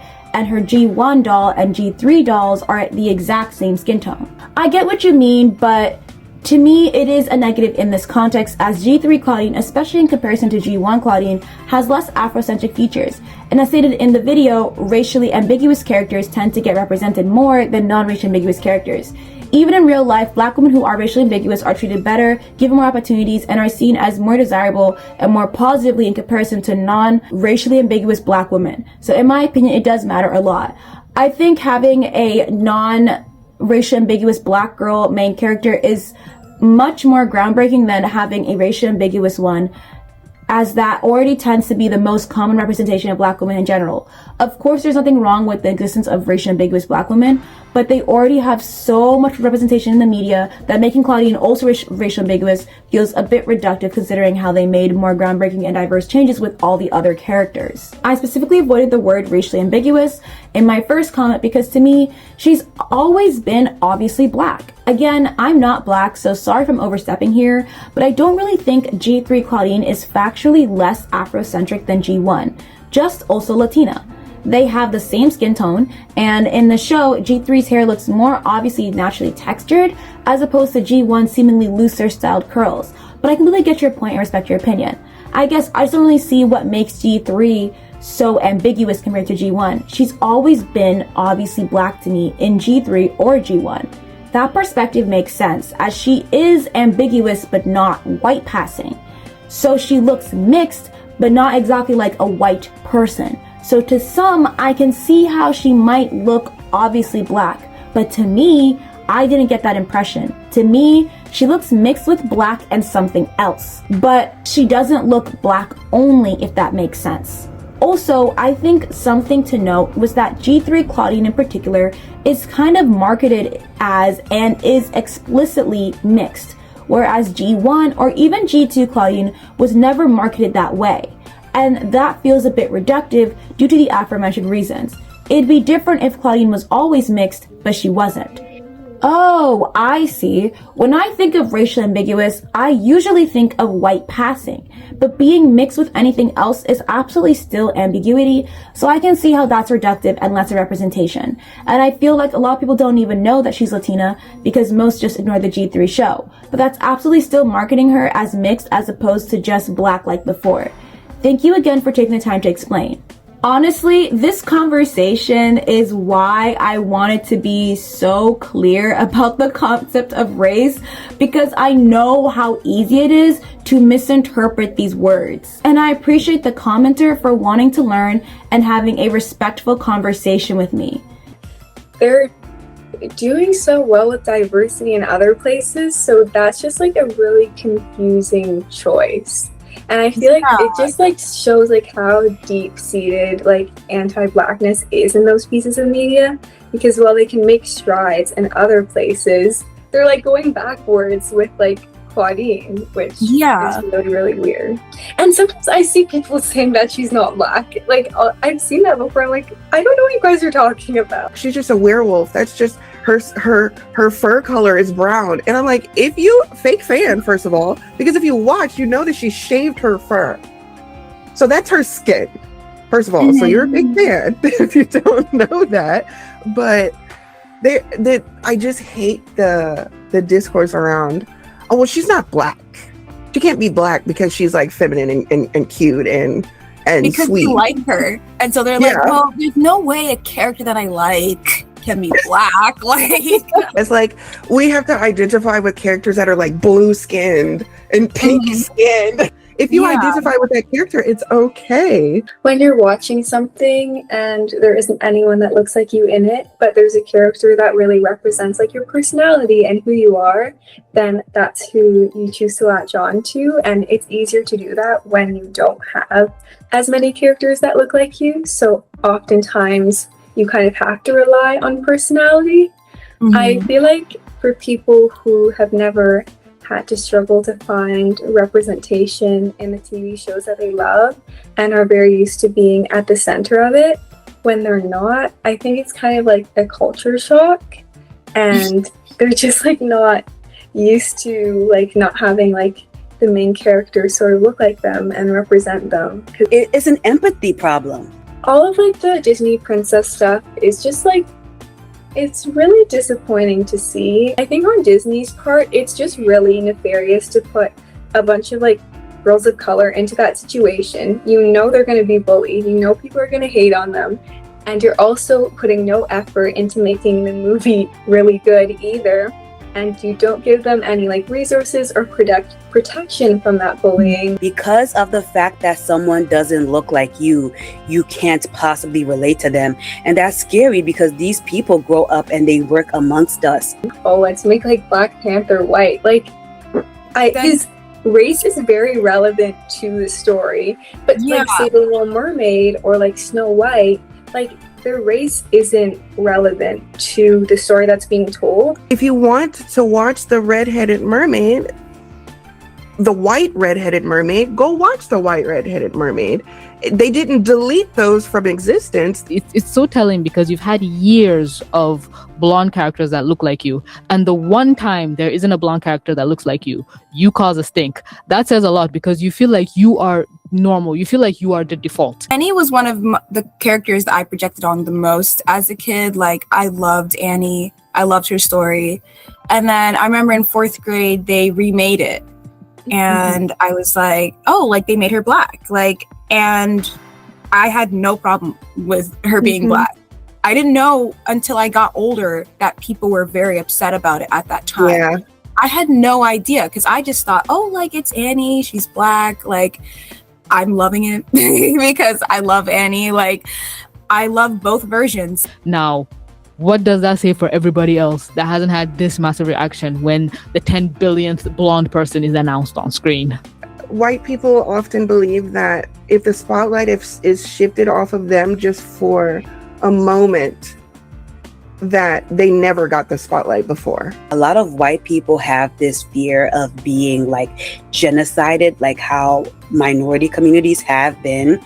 They talk about like the great replacement theory. So when they even get a slight inkling or a slight hint that maybe that's happening right now, they're like, oh hell no, we have to stand up for our rights, even though that isn't what's happening. You know, you could give a white person 1,000,000 cookies and you give one cookie to a person of color and they're like, well, I'm gonna starve because you gave them one of my cookies. Like, you have all of those cookies that you need to focus on, and we're giving one cookie to this person over here. Can you just focus on your cookies? But no, I want that cookie. How dare you take one of my cookies? But I actually met like some white moms before Listen, white moms know they like to just talk to you about their business. And they were telling me about how they buy their daughters black dolls because they don't want them to be anti-black. And I thought that was like good. I was like, please. Like I straight up told white people, please buy your kids black dolls so they will know like it's okay that they can have diverse dolls. Not all of them gotta be white. Now we're going to go into the part of the video that might make a lot of my non-black and non-white viewers uncomfortable. But it's kind of an elephant in the room, and it's something that must be addressed. The infamous Natasha Doll. The Natasha Doll is a popular Chinese-made stress relief toy. It comes in different skin colors. However, the one that most people are buying are the ones that are black. There's even some that are literally black, like Jim Crow, minstrel show, not even humanly possible levels. Now, this doll is not made by a specific company. It is a generic white label product, and you're able to purchase it on many different platforms, including Amazon. This doll has caused a lot of controversy due to the fact that pretty much only the black one is being bought to use for content where people are stretching, breaking, punching, and doing a bunch of other things to it. It's obviously going to make people uncomfortable with the fact that people feel joy and happiness from terrorizing a toy that is made with the likeness of black people, a group of people that is already hated and mocked by the whole world. It basically gives the impression of punching down. Oh, hell no. Girl. Like when I saw it, I was kind of just horrified. And I was horrified. That was just horrific from all angles. How do they not see this is psychotic?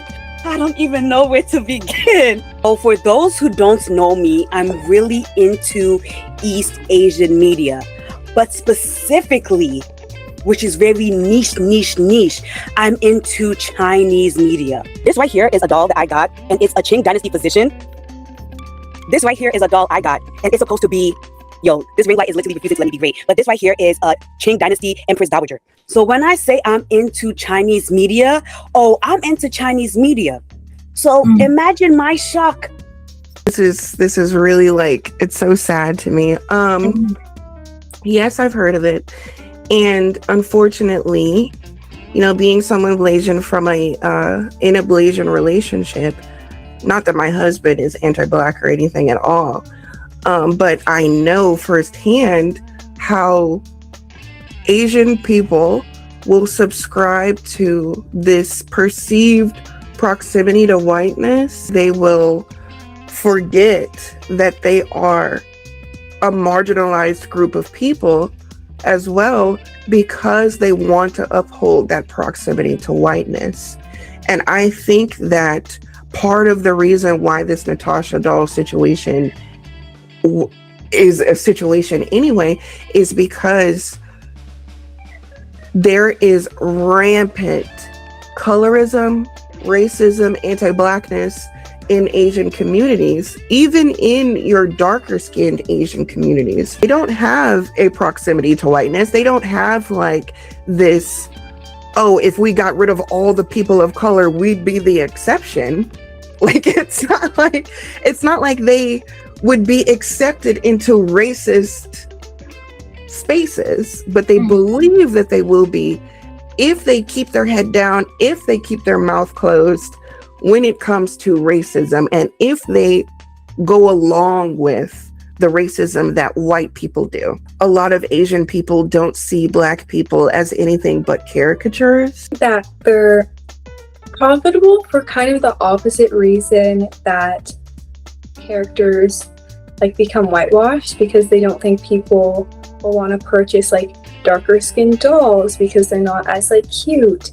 But now they're like literally abusing these dolls because they don't find them appealing to look at or cute, which is just like, it's so horrifying because like I do love dolls, but I think that like anyone can look at like a representation of a baby, which is like just like the most innocent form of life, and like be able to just like abuse that representation is like so concerning. Like I just don't I can't even comprehend like how people justify that to themselves. those are the type of things, not like a lot of things don't get to me. I think it's just because of like my upbringing, a lot of things don't get to me, but that I think does, because although it's like a toy, it's a black baby. I think back to like slavery. I think back to like black babies being like thrown to the alligators and like eaten. I think about things like that. And although it's not to that extreme right now, like with the doll and everything, I feel like it's still the same issues recycled over and over and over again. And that just makes me emotional, honestly. This whole situation proves exactly what I was saying before about how Black people are repeatedly dehumanized and caricatured in the media. We aren't seen as people or human beings, as this commentator on Red Note says, because the white one doesn't have the same ugly vibe as this one. The selling point of this one is that it's ugly, abstract, and interesting. The white one looks more human-like, which makes people think of a baby, and it feels more depressing, so it definitely won't sell as well as the black or brown ones. Babies aren't usually this color, so it feels more like a toy to play with. Plus, it looks uglier and more abstract.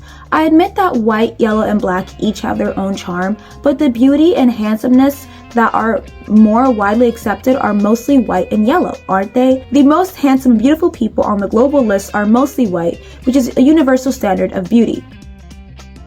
It's really sad hearing that comment.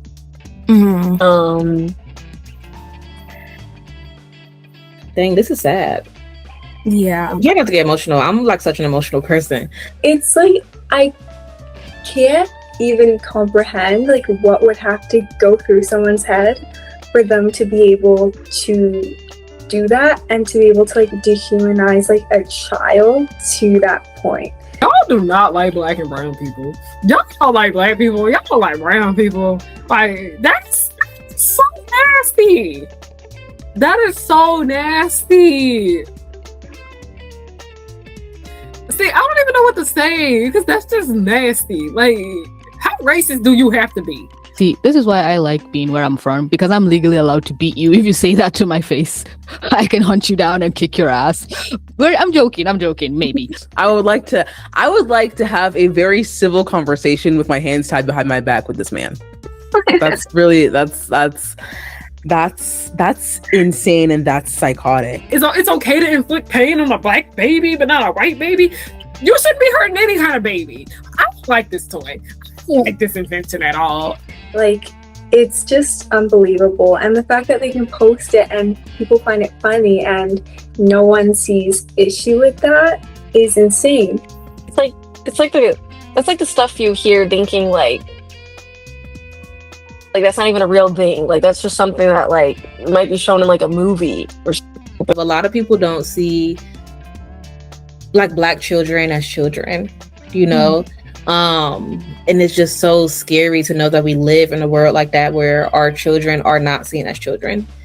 People don't see black people and those with dark skin as people.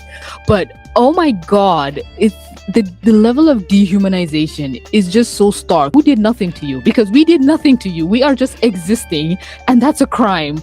Us being born with a darker skin is a crime.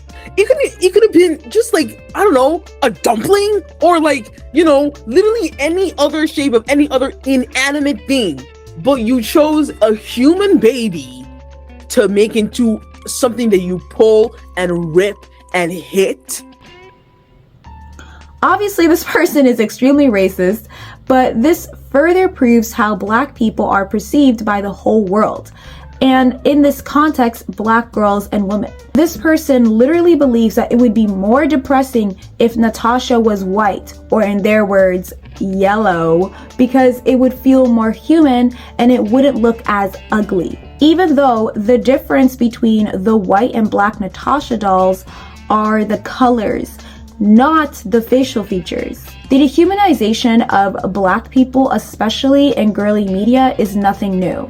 I mean, we're always for some reason turning into animals, and sometimes you're excluded altogether, like Sasha was in the Bratz x Hello Kitty collab. There's only 4 girls. Not even like 6 or 5 or whatever with Winx and Witch and all these other stuff. And you exclude one of them, and the only one you exclude is the black one? They never exclude Chloe, the blonde. She's in every bratz drop. Like every one. Every single one they are going to have Chloe. Every single one. She's not even the most popular one. No. She's going to be included in every single one. And Sanrio was absolutely going to make sure they included her in that. We don't want to put our beautiful, cute little Hello Kitty on a black body. Why would we want to do that? You know, and then with the outroar that happened because of it, they're like, okay, well, fine, here, the whole here damn doll they gave us. And I'm not gonna buy a here damn doll. The same height, the eyes don't look the same, the proportions are kind of off, even the materials. So you can just tell that this was added. She still looks cute though, but you can tell that this was added after the fact. I'm gonna be honest, I felt like they didn't think Sasha would sell. I don't think they fully understood their market. Let me tell you, when I used to shop at Target years ago, and listen, I ain't shopped at Target in years. But when I was in the toy section, there was not a Sasha doll on the shelf. But you know who was on that shelf? Kylie Jenner. Nobody wanted her. Nobody wanted her. Japan is Japan, and they like their, they like their people to be very light-skinned. Because they feel like blackness doesn't sell. That's why when things pop off or get popular amongst like Africa, people are surprised. And it's like, of course you'd be surprised. There's an entire market here that you just refuse to market to. Sanrio has to be aware that they have a big black demographic. And they were generally shocked. Like, they did not expect the backlash. Like, they definitely were like, you guys want the dark-skinned doll? Yes. I remember not even being that upset about it, not because I wasn't upset at all, but because I genuinely was not surprised. Sanrio literally had blackface characters in the past with Sambo and Hana. Oh my god. Oh goodness gracious. This is good lord. The little watermelon baby. That's what I was calling it, because I forgot what it was called. This is So, the fuck? It would have... I was gonna say it would have been better if they removed the lips, but I just don't even see how I can salvage this. What is that? What did they Cardi B said? What is that? I'm here with my cinnamon roll wallet right now, like making me have to rethink my whole brand. Oh my god, that's fucking psychotic. Jesus Christ, what the hell? Those are not real characters. There is no coming back from this. Oh my god, who did that?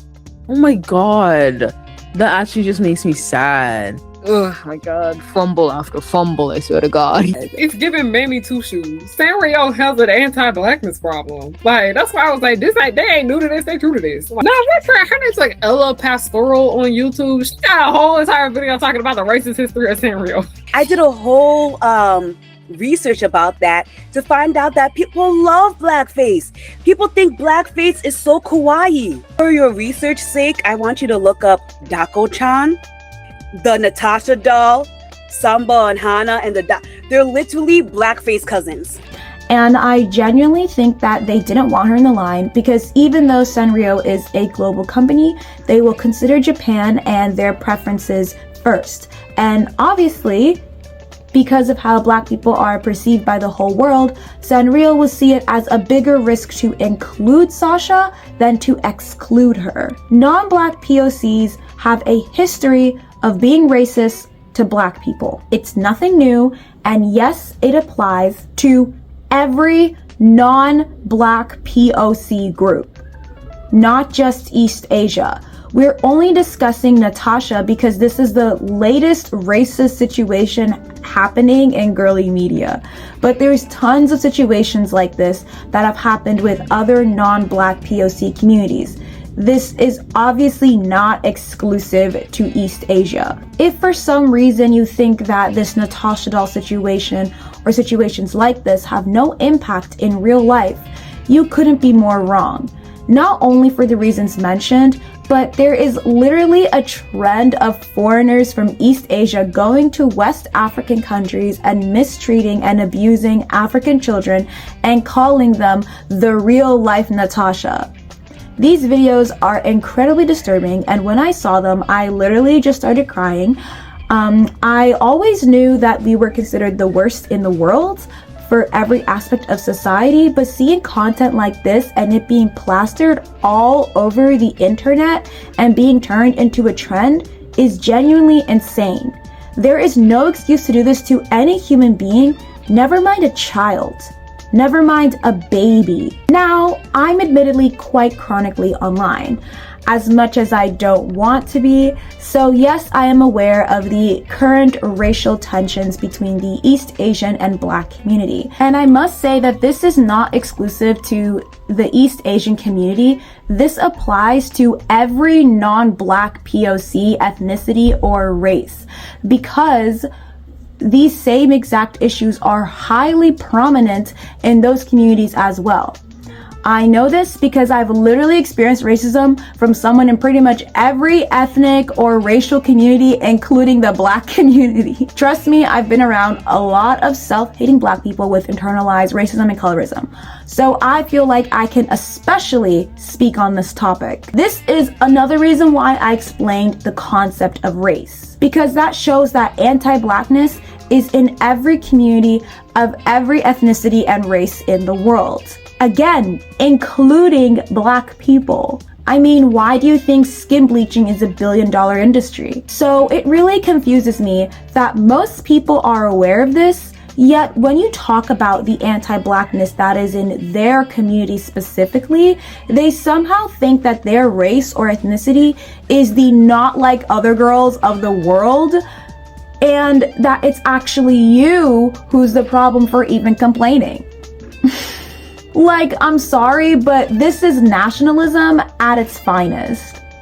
How can you accept that every ethnicity and race, including the Black race, has issues with anti-Blackness, but you think you're the exception? I'm not saying everyone in your race is racist or hates Black people, but I'm not gonna act like the whole world wasn't taught the propaganda of the concept of race, which was literally created to justify racism. Do all Black people hate themselves? No. But are they taught to, and does society try to make them think that way? Yes. So why is it so hard for you to admit the same for your community as well? People of color who travel just often like depict their experiences being disrespected on the streets, literally like shoved and pushed for no fucking reason. And like it would just that's probably why, because most of their viewers, most of their audience unreasonably get enraged when they see a person darker than them. You already know I'm on the East Asian side of the internet, right? And so I love to listen to a lot of like audiobooks while I'm editing, doing my little 1-2-1-2 stuff, right? I mean, why? I'll be listening to the story and all of a sudden it'll be like, yes, after I failed the Gaokao, which is their SAT in China, my parents sent me to be a dirty, filthy worker in Africa where I was scrubbing bolts and then I died a miserable death. What else I could do to you? And I'm bringing this up because it's not a one-off. It's not a one-off. It happens frequently. There was another one where I was listening to, and so I don't like to text and drive, so I'm forced to listen to this. Tell me why they went on a 30 to 40 minute rant about how much they hate dirty Indians. That's the verbiage directly that they use.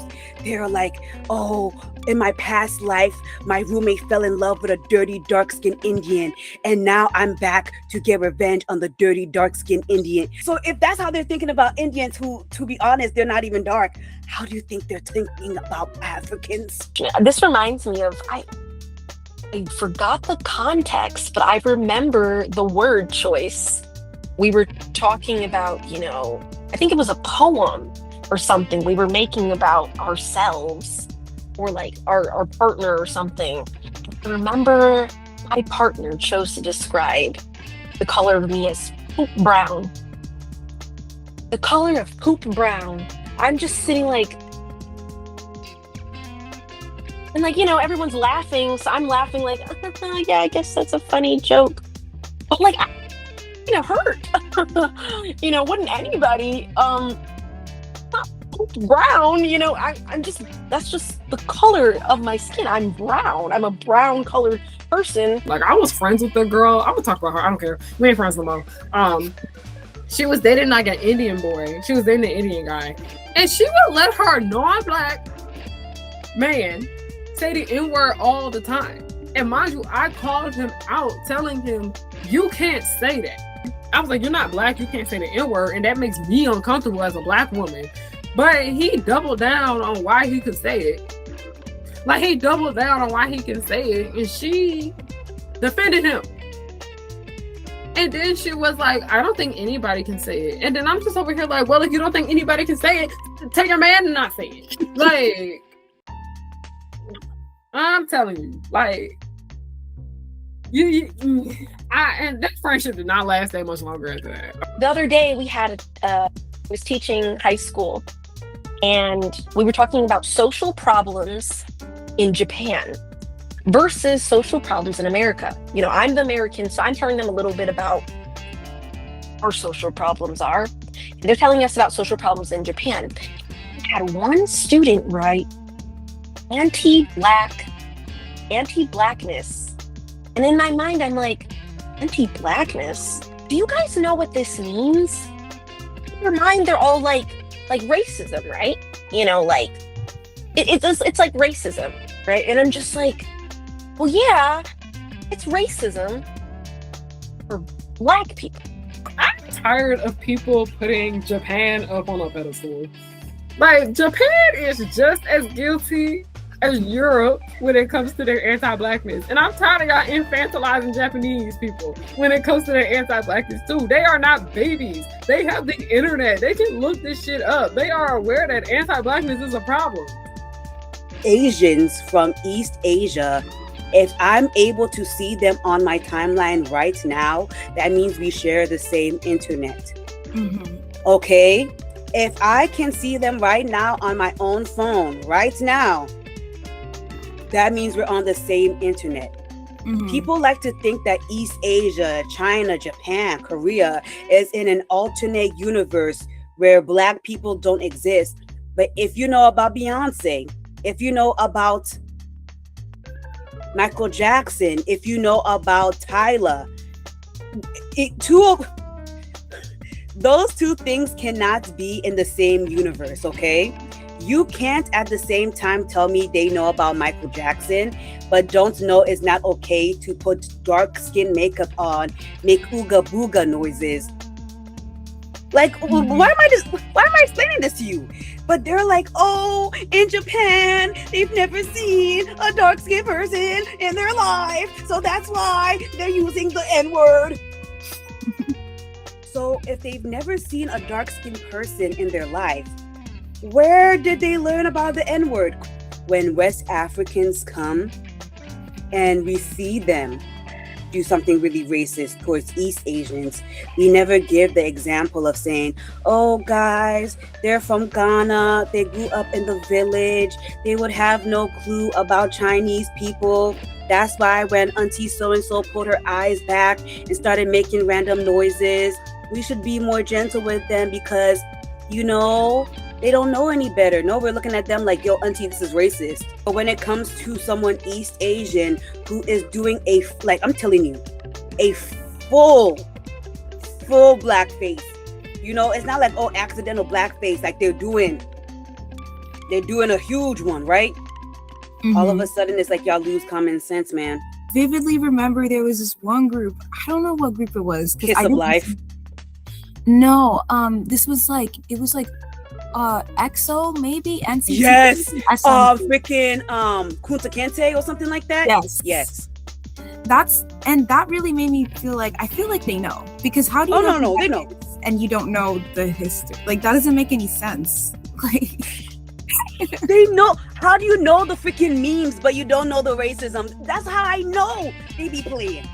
How the heck did you know about Kunta Kinte? But at the same time, let you do the reverse and say something like offensive about Korean history, they gonna be doing you like how they did Christ. When I found out that every culture has a slur against black people, I was like, there's no way. Because of the way I've grown up, I'm not the type of person that has trouble calling out issues in any community, whether it's my own or others. I feel like if you can't admit the issues in your own community, then how can you even think of fixing them? I've seen many people use false statistics as a way to justify being racist and upholding the concept of race. If anyone comes into my comments saying that Black people commit the most crimes, I will be banning you from my channel, because clearly you are allergic to intelligence and research. It's been made clear from countless studies that how poor a community is influences their crime rate. And yes, due to everything that happened and continues to happen to Africans and African Americans, our communities aren't going to be very rich. Coupled with the fact that the police is there way more often than poor, equally violent communities of other races, particularly the white race. I hear those statistics so often, and like, especially like people who are trying to like be racist will say them, and it's like, you are just saying these things without doing any research. And it's clear that you want to use these statistics not to say anything that's true, but just to further your agenda. And it's like I'm all for, because I feel like my platform is a little bit educational, so I don't mind having like these educational like conversations and discussions, but I only want to do it for the people who are open-minded. Like, yes. That's back to the whole like fixed mindset thing. If you are going to have a fixed mindset and try to like argue off of your like racist like principles and values, there's no point in having this discussion. Some also try to say, well, what about racist Black people? And yeah, racist Black people do exist. But I don't know why anyone is acting like Black people are the main oppressors of any group when that is not the case. The main oppressor, the group of people that has historically caused the most war, genocide, and slavery, and other incredibly violent acts against humanity, has been white people. The very same people who created this concept that successfully brainwashed the entire world into dehumanizing, degrading, using, and disrespecting an entire group of people. I'm not afraid to call out any oppressive person of any community. During 2020, I even had a blog post about stopping Asian hate. However, I took it down because the video I was reposting was anti-Black propaganda, and as a kid, I had no idea. I watched this man talk about how Black people have a large and long history of oppressing and being so racist to East Asians, and I believed him and felt bad. I remember feeling ashamed watching those videos, because why would the most hated try to make another minority group feel this way? But then I stopped being allergic to research and intelligence, and I realized that most of the crimes were by white people.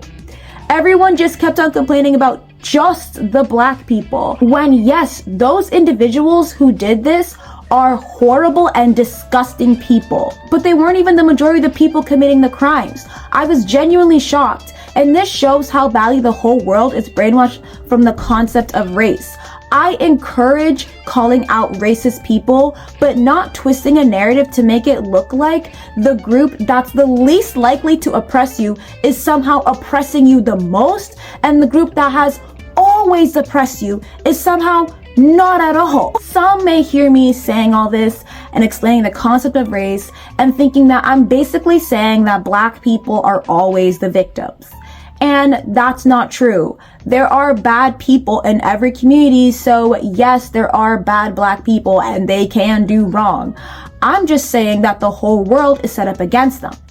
Now, as for the boycott, there are Black people that will and there are Black people that won't. It is what it is. Now, here's a perfect girly analogy for you using my real life as an example. Imagine the world is a high school, and the concept of race are cliques. The white people are the popular mean kids, the Black people are the outcasts, and every other race or ethnicity are just somewhere in between.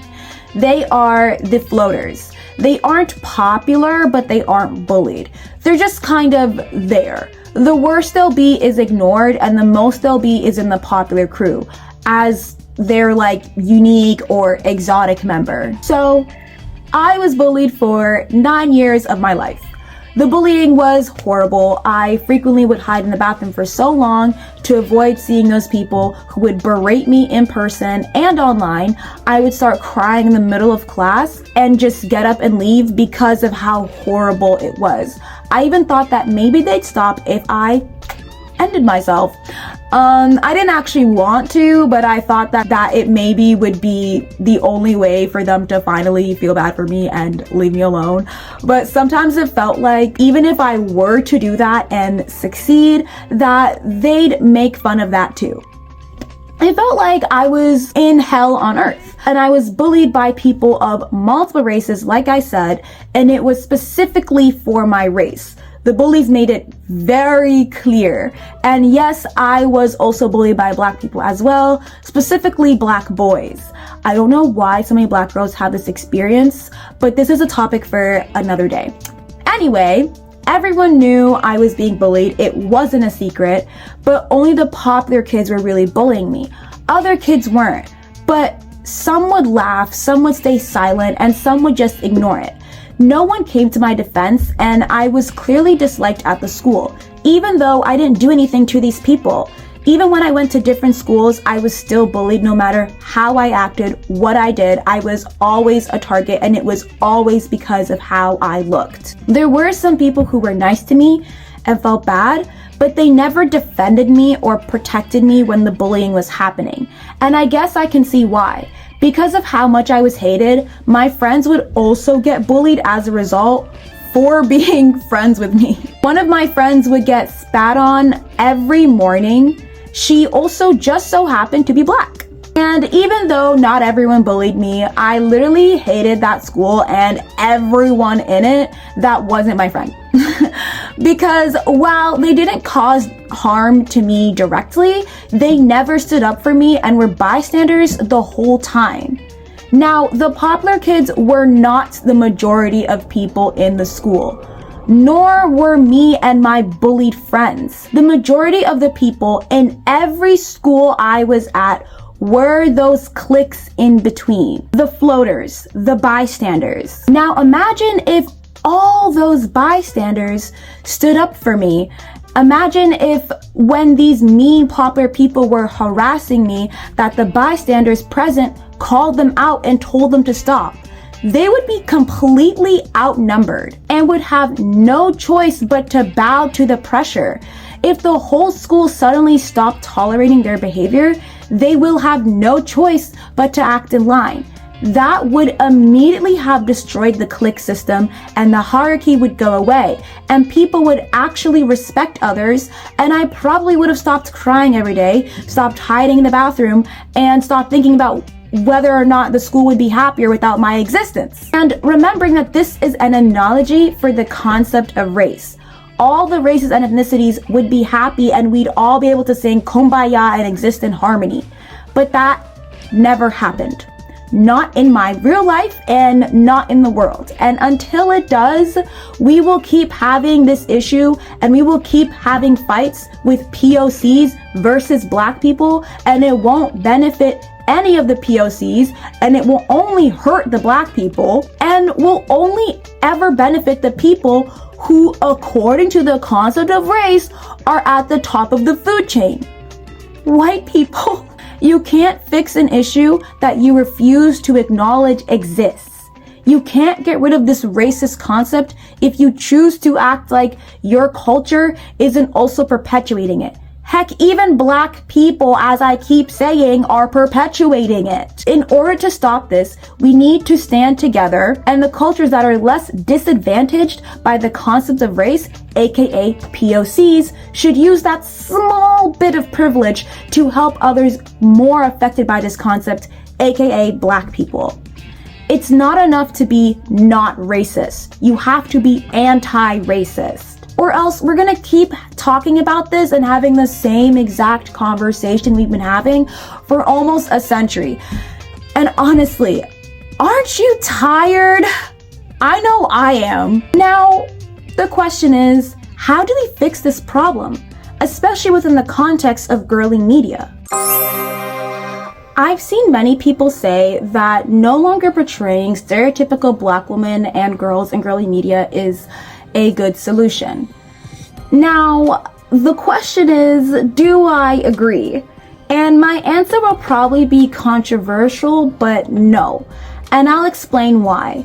I think the solution is to diversify the portrayals of black women and girls. Don't get me wrong, there are 100% negative and borderline minstrelsy levels of portrayals of black women.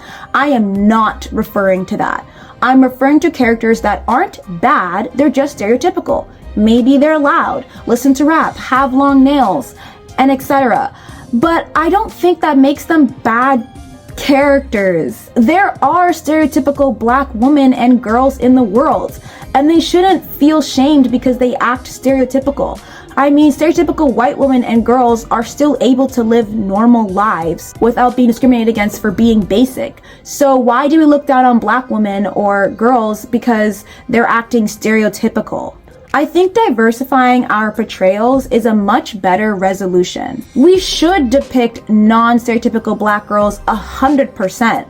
But if we cease to depict the stereotypical ones, we'll end up creating another stereotype. But I'm not saying that it's bad if someone wants to depict non-stereotypical black characters, especially if you are a non-black creator. People will comment about how they write characters and now because of everything I'm saying, they're afraid to write black girls because they don't want them to fall into this trope and everything. I understand where people are coming from when they say they're nervous to fall into stereotypes or be disrespectful when creating black characters. And the solution isn't to stop creating black characters. When people don't draw black characters because they say they don't know how, I just color drop. I don't understand because for drawing, there's so many skills to be learned, anatomy and color. I don't know why drawing people of different races can't be another skill that you add. I think the solution is to write them with intention and with care. And I'll never not believe that it's an excuse because it's so easy to just pull up a reference of a black person and draw them. I feel like people are overthinking. Just write. I literally made a video how to write black characters, and in the video I said write a character who's black. Just write a character. And I don't actually think it's that hard. I don't know. I think people make it a way bigger deal than it is. It's not that different from drawing any other person. I don't know. I feel like people are just overthinking this. Don't avoid it because you're scared of being disrespectful. I think it's almost more disrespectful to exclude black people from your media because you're scared that you might do something wrong. That tells me that you're not willing to do research and you're not willing to put the time and effort in order to represent black people well. And there's so many reasons. We have the whole access, we have so many resources on the internet. So especially now, there's really no excuse. However, for us black creators, we should be able to depict whatever type of black girl we want. Whether she wears street fashion or preppy clothes, listens to rap or orchestra, afro or sew-in, whatever it is. If we want black women to get the same level of, defaultness of white women, we need to be able to portray different types of characters that just so happen to be black. And that doesn't mean fully excluding traits that could be viewed as stereotypical or ghetto. Growing up being raised by my West African parents, I thought that being stereotypical as a black girl was bad. But is it really? I'm not talking about the harmful stereotypes mentioned above, but just what's associated with being stereotypical as a black girl. It's like a subculture. There's music, fashion, and makeup associated with this type of black girl, and they're all perceived as negative or ghetto. However, stereotypical depictions of other races, while harmful, are not seen in such a negative light. Like, what's wrong with the girls who wear bonnets outside, listen to rap, wear big lashes, have the baddie aesthetic, or talk loud? I have a ton of non-black loud friends, and I don't see anyone complaining to them about that. I have non-black friends who wear bonnets, love rap, and have a baddie aesthetic, and wear large lashes, and again, no complaints. It's almost like, because it's on a black girl, it's somehow a problem. I don't think it's harmful. Everything is good in moderation. Typically, that's the only representation that we will get. I don't think there's anything wrong with that, but also people need to understand that that is not the only form of blackness. And when they meet a black woman in real life, it's viewed as like, depending on how she chooses to express herself or her personality, it's viewed almost as either like a rejection or acceptance of stereotypes, when it should just be viewed like how she chooses to present or her personality and like a representation of what she loves. The problem, I think that's the biggest thing to like focus on with the conversation, is when society or media says like this is the only way a black person can be, when it's not the case. So it's not like, oh, like stop depicting us this way like altogether, but it's allow us to also like fall into all of these different types of like personalities, like allow us to be soft, shy, girly, nerdy, quiet, confident, funny, like all of it, you know? It's not just one type of character or person. Why can't we have a happy black character? Why can't we have a flirtatious one, a girly one? There are other things we can be. There are way too many different types of black women walking amongst us for all of us to be sexy red knockoffs. Tropes, like you'll never get a Mean Girl movie released and the characters are black characters. Like on Wednesdays we wear pink. You'll never have a black girl getting to be just in her feminine just because she wants to. It becomes a problem when that's all you see. Like, obviously, not every black woman is like that. Because people always want to assume that, like, black people that like, you know, rock music are, like, trying to be white.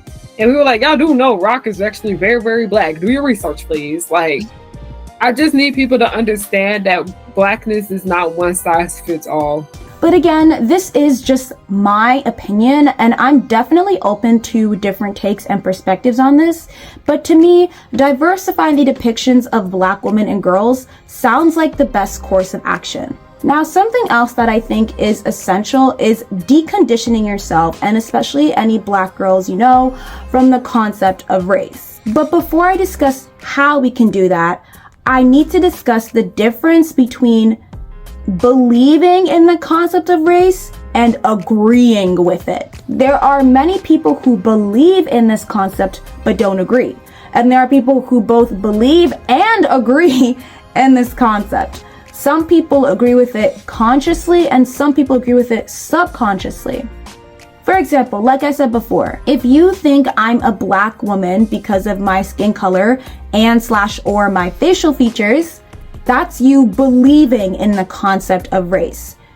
If you are not black or you are lighter skinned than me and you think based on that alone that you are better than me in certain aspects, that's you agreeing with the concept of race. Now, some people are not aware of how much they agree with this concept. It could simply be thinking everyone will find you attractive because you have white skin, blue eyes, or blonde hair. Or if you're black, thinking you're more attractive than other black girls because you have looser curls, lighter skin, or Eurocentric features. There are many people who think they are the most attractive simply because they possess features that are stereotypically white.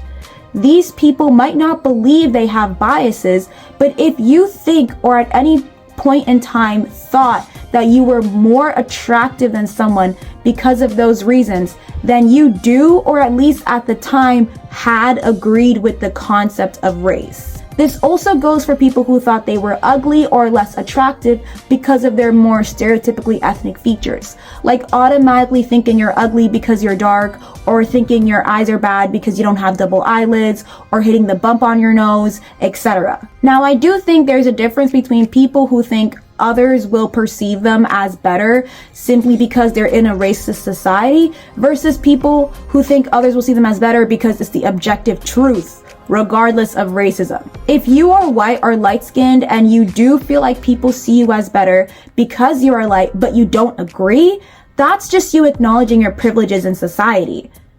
However, if you agree, then that's you agreeing with the racist concept of race. Same goes for those who don't think they're ugly because they look ethnic, but know society will treat them as if they are because of that, versus people who think those ethnic features do make them objectively unattractive. My mom is like a cosmetologist, so I've always grown up like in a hair salon.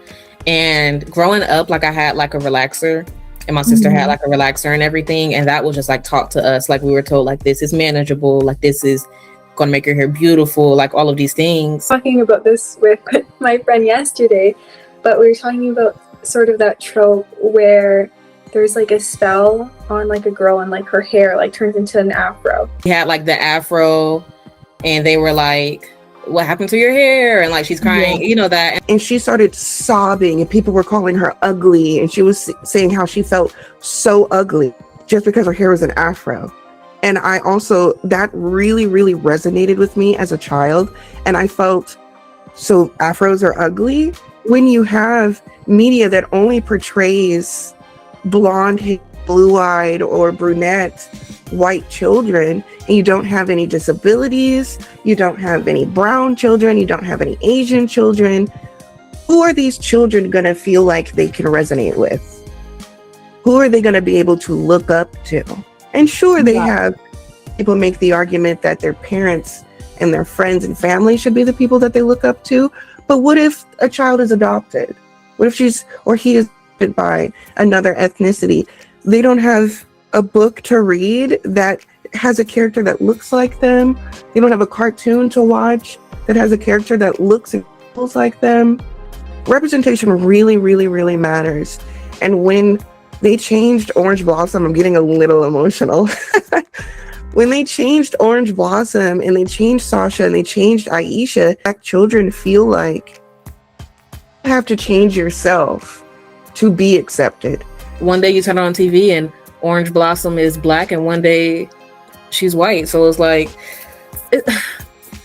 what are we supposed to think? Like, how are we supposed to feel about ourselves? Every time we get like a Latina character on a TV show, they very much favor that white side of the family. But she's an Indian actress. But like, look at her, like gorgeous woman, but she looks very light skinned. Yeah, literally has light colored eyes. Like I said, they're always gonna find some way to put some type of closer proximity to whiteness when it comes to these words. And I was like, even just looking at how successful her career is, you have to understand that the way she looked played a part into that. Now, like I said, there is a way to decondition yourself from the concept of race. And I know this because I was deconditioned from an extremely young age. However, my sister wasn't. And here's how that went down. My mother knew that as a dark-skinned Senegalese immigrant married to another dark-skinned Senegalese immigrant, that her daughter, especially in American society, was going to face racism and discrimination for something she could not control. She grew up in Senegalese society, where being light is seen as beautiful and there are pretty much no black dolls. All the dolls are white with blue eyes and blonde hair. When she realized that black dolls existed, she made it a point to buy me as many black dolls as possible. And she would show me cartoons and girl shows that had black female characters. She wanted to make sure that I believed that black was beautiful before society would try to convince me it was ugly. And it worked. I would constantly pick the black dolls. I never in my life thought I was ugly because I was black or because of my skin color. I found the combination of a big nose, big lips, and big eyes to be extremely attractive. And the combination of those features just so happens to be associated with black people. Still to this day, when I look at celebrities that have sharpened their bulbous nose, I get a bit of internal shock because my mind processes the previous face as more attractive than the conventionally attractive new face. Of course, I found features associated with white people attractive because the media tells me to, and I grew up finding features from other races and ethnicities attractive as well, as I grew up consuming a lot of East Asian media like anime and K-pop, and in my childhood a lot of Bollywood films through seeing my family watch them. Even when I would become insecure in my life, my friends tried to convince me that people don't treat me badly because they think I'm ugly, but because of racism. And it was hard for my mind to accept that because my mind cannot see black as ugly at all. This is why when I was 5 years old and I had my first racist experience on the public school bus, I immediately thought that it wasn't personal. I saw it as this person hates all black people. It's not that this person hates me specifically for this specific trait. So even when I would experience multiple racist experiences in my life, it never affected how I saw blackness. I always had a diverse cast of OCs in my work from childhood to now. It's safe to say I was and am very much deconditioned from agreeing with the concept of race. Now, with my sister, I don't remember my mom putting in as much effort with this topic as she did with me. I guess she believed that because I'm the eldest that my sister would just learn from me. But I remember when we were kids, every time we went shopping for dolls, I always picked the darkest one and she always picked the lightest one. I didn't think anything of it. I just thought that maybe she wanted to diversify her playing experience. But I remember her favorite bratz was Jade. And Jade is the lightest main bratz character. I remember when I was a teen, she later admitted to me that during childhood, she did indeed think she was ugly because she was black and that she wanted to be white. I was surprised because we grew up in the same house with the same parents in the same room. I would have never have expected that. And that day made me so grateful for the fact that I was deconditioned at an early age. My sister is the same skin color as me. So just imagine the racist experiences she had as a child that she took personally because no one put in the effort to decondition her. And yes, thankfully, the time that she admitted it to me was the time that I believe she was deconditioned, or at least in the process of deconditioning herself, as she is most definitely deconditioned now. There has been moments where I was younger thinking like, dang, like, would this be easier if I were a white person? You know, and I don't think that's necessarily me wishing I was white. It fucked up my confidence when I was in like high school. I felt ugly multiple times, but my blackness was not the reason for that. I never thought, oh, I should just be white and that would be perfect. No, it was just that some days I just didn't like some of my features. And I believe that I went through a little bit of that when I was younger because I went to like a predominantly white middle school. Going to school, I was bullied so badly for being like one of the only black kids in my class. So I always just wished I wasn't black, not because I don't want to be black, but because people won't leave me alone about being black. Because a lot of people get that misconstrued too. It's not just white, it's lighter skinned. Mm-hmm. You know? Because a lot of people are like, well, I never wanted to be white. I never wanted to be white. I never wanted to be white, but consistently it was a thing where it's like to be light skinned with looser hair texture. Like the natural hair community still favors people with 3A, 3B, 3C hair. But I think my best friend, her little sister kind of had the same thing. Like she would only want to buy like the white dolls. And I remember her mom would be like, don't you want like this one that like looks like you? And she'd be like, no, like I don't like that one. A lot of us don't really start to deal with internalized anti-blackness until we leave the house and we go to school and meet other people.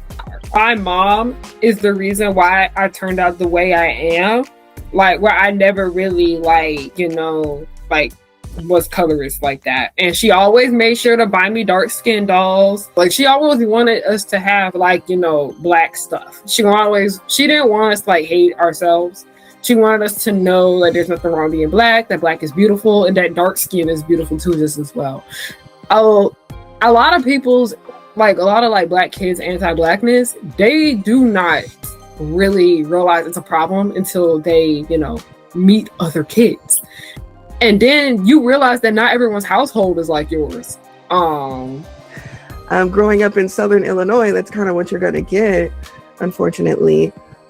So I spent a lot of my time just like being so sad that I wasn't more racially ambiguous. Only because I wanted to be able to have friends.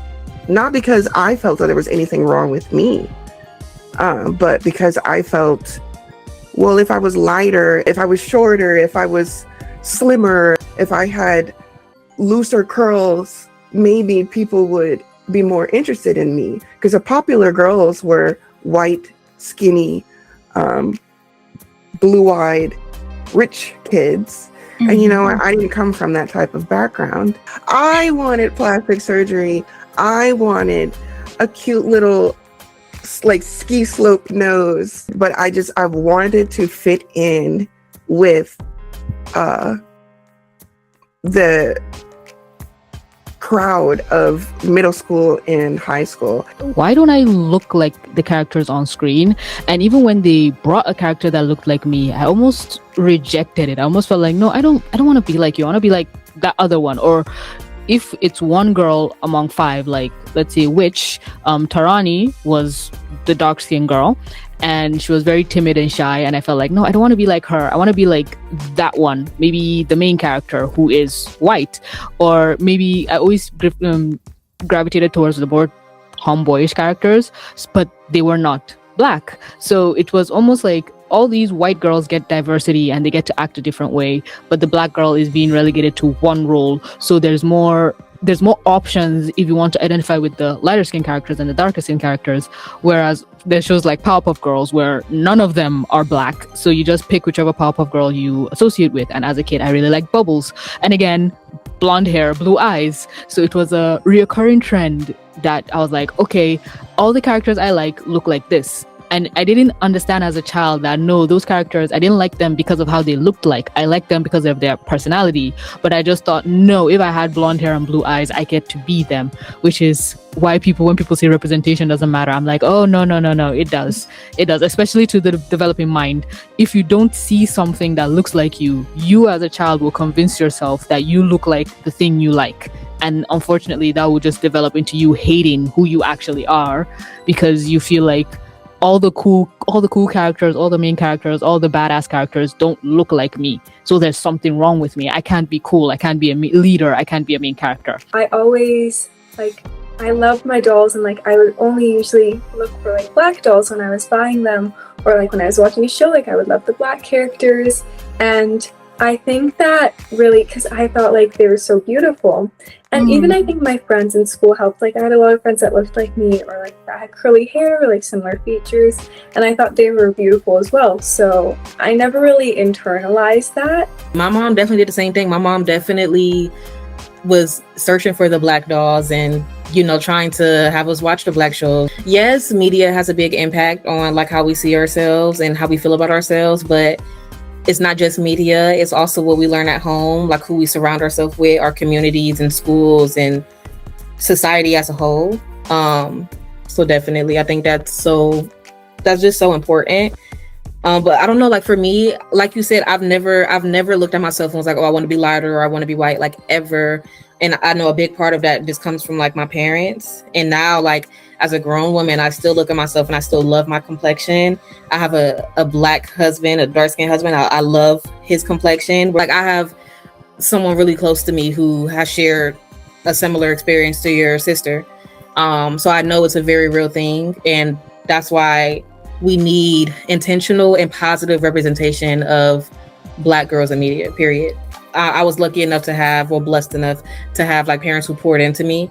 But not everybody had that. And even the people closest to me didn't have that.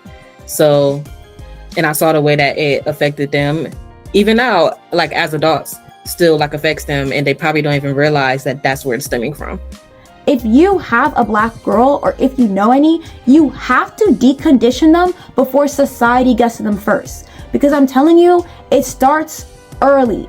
I mean, my first racist experience was when I was 5 years old. That's why in a world where everyone is taught the concept of race, that representation is so important.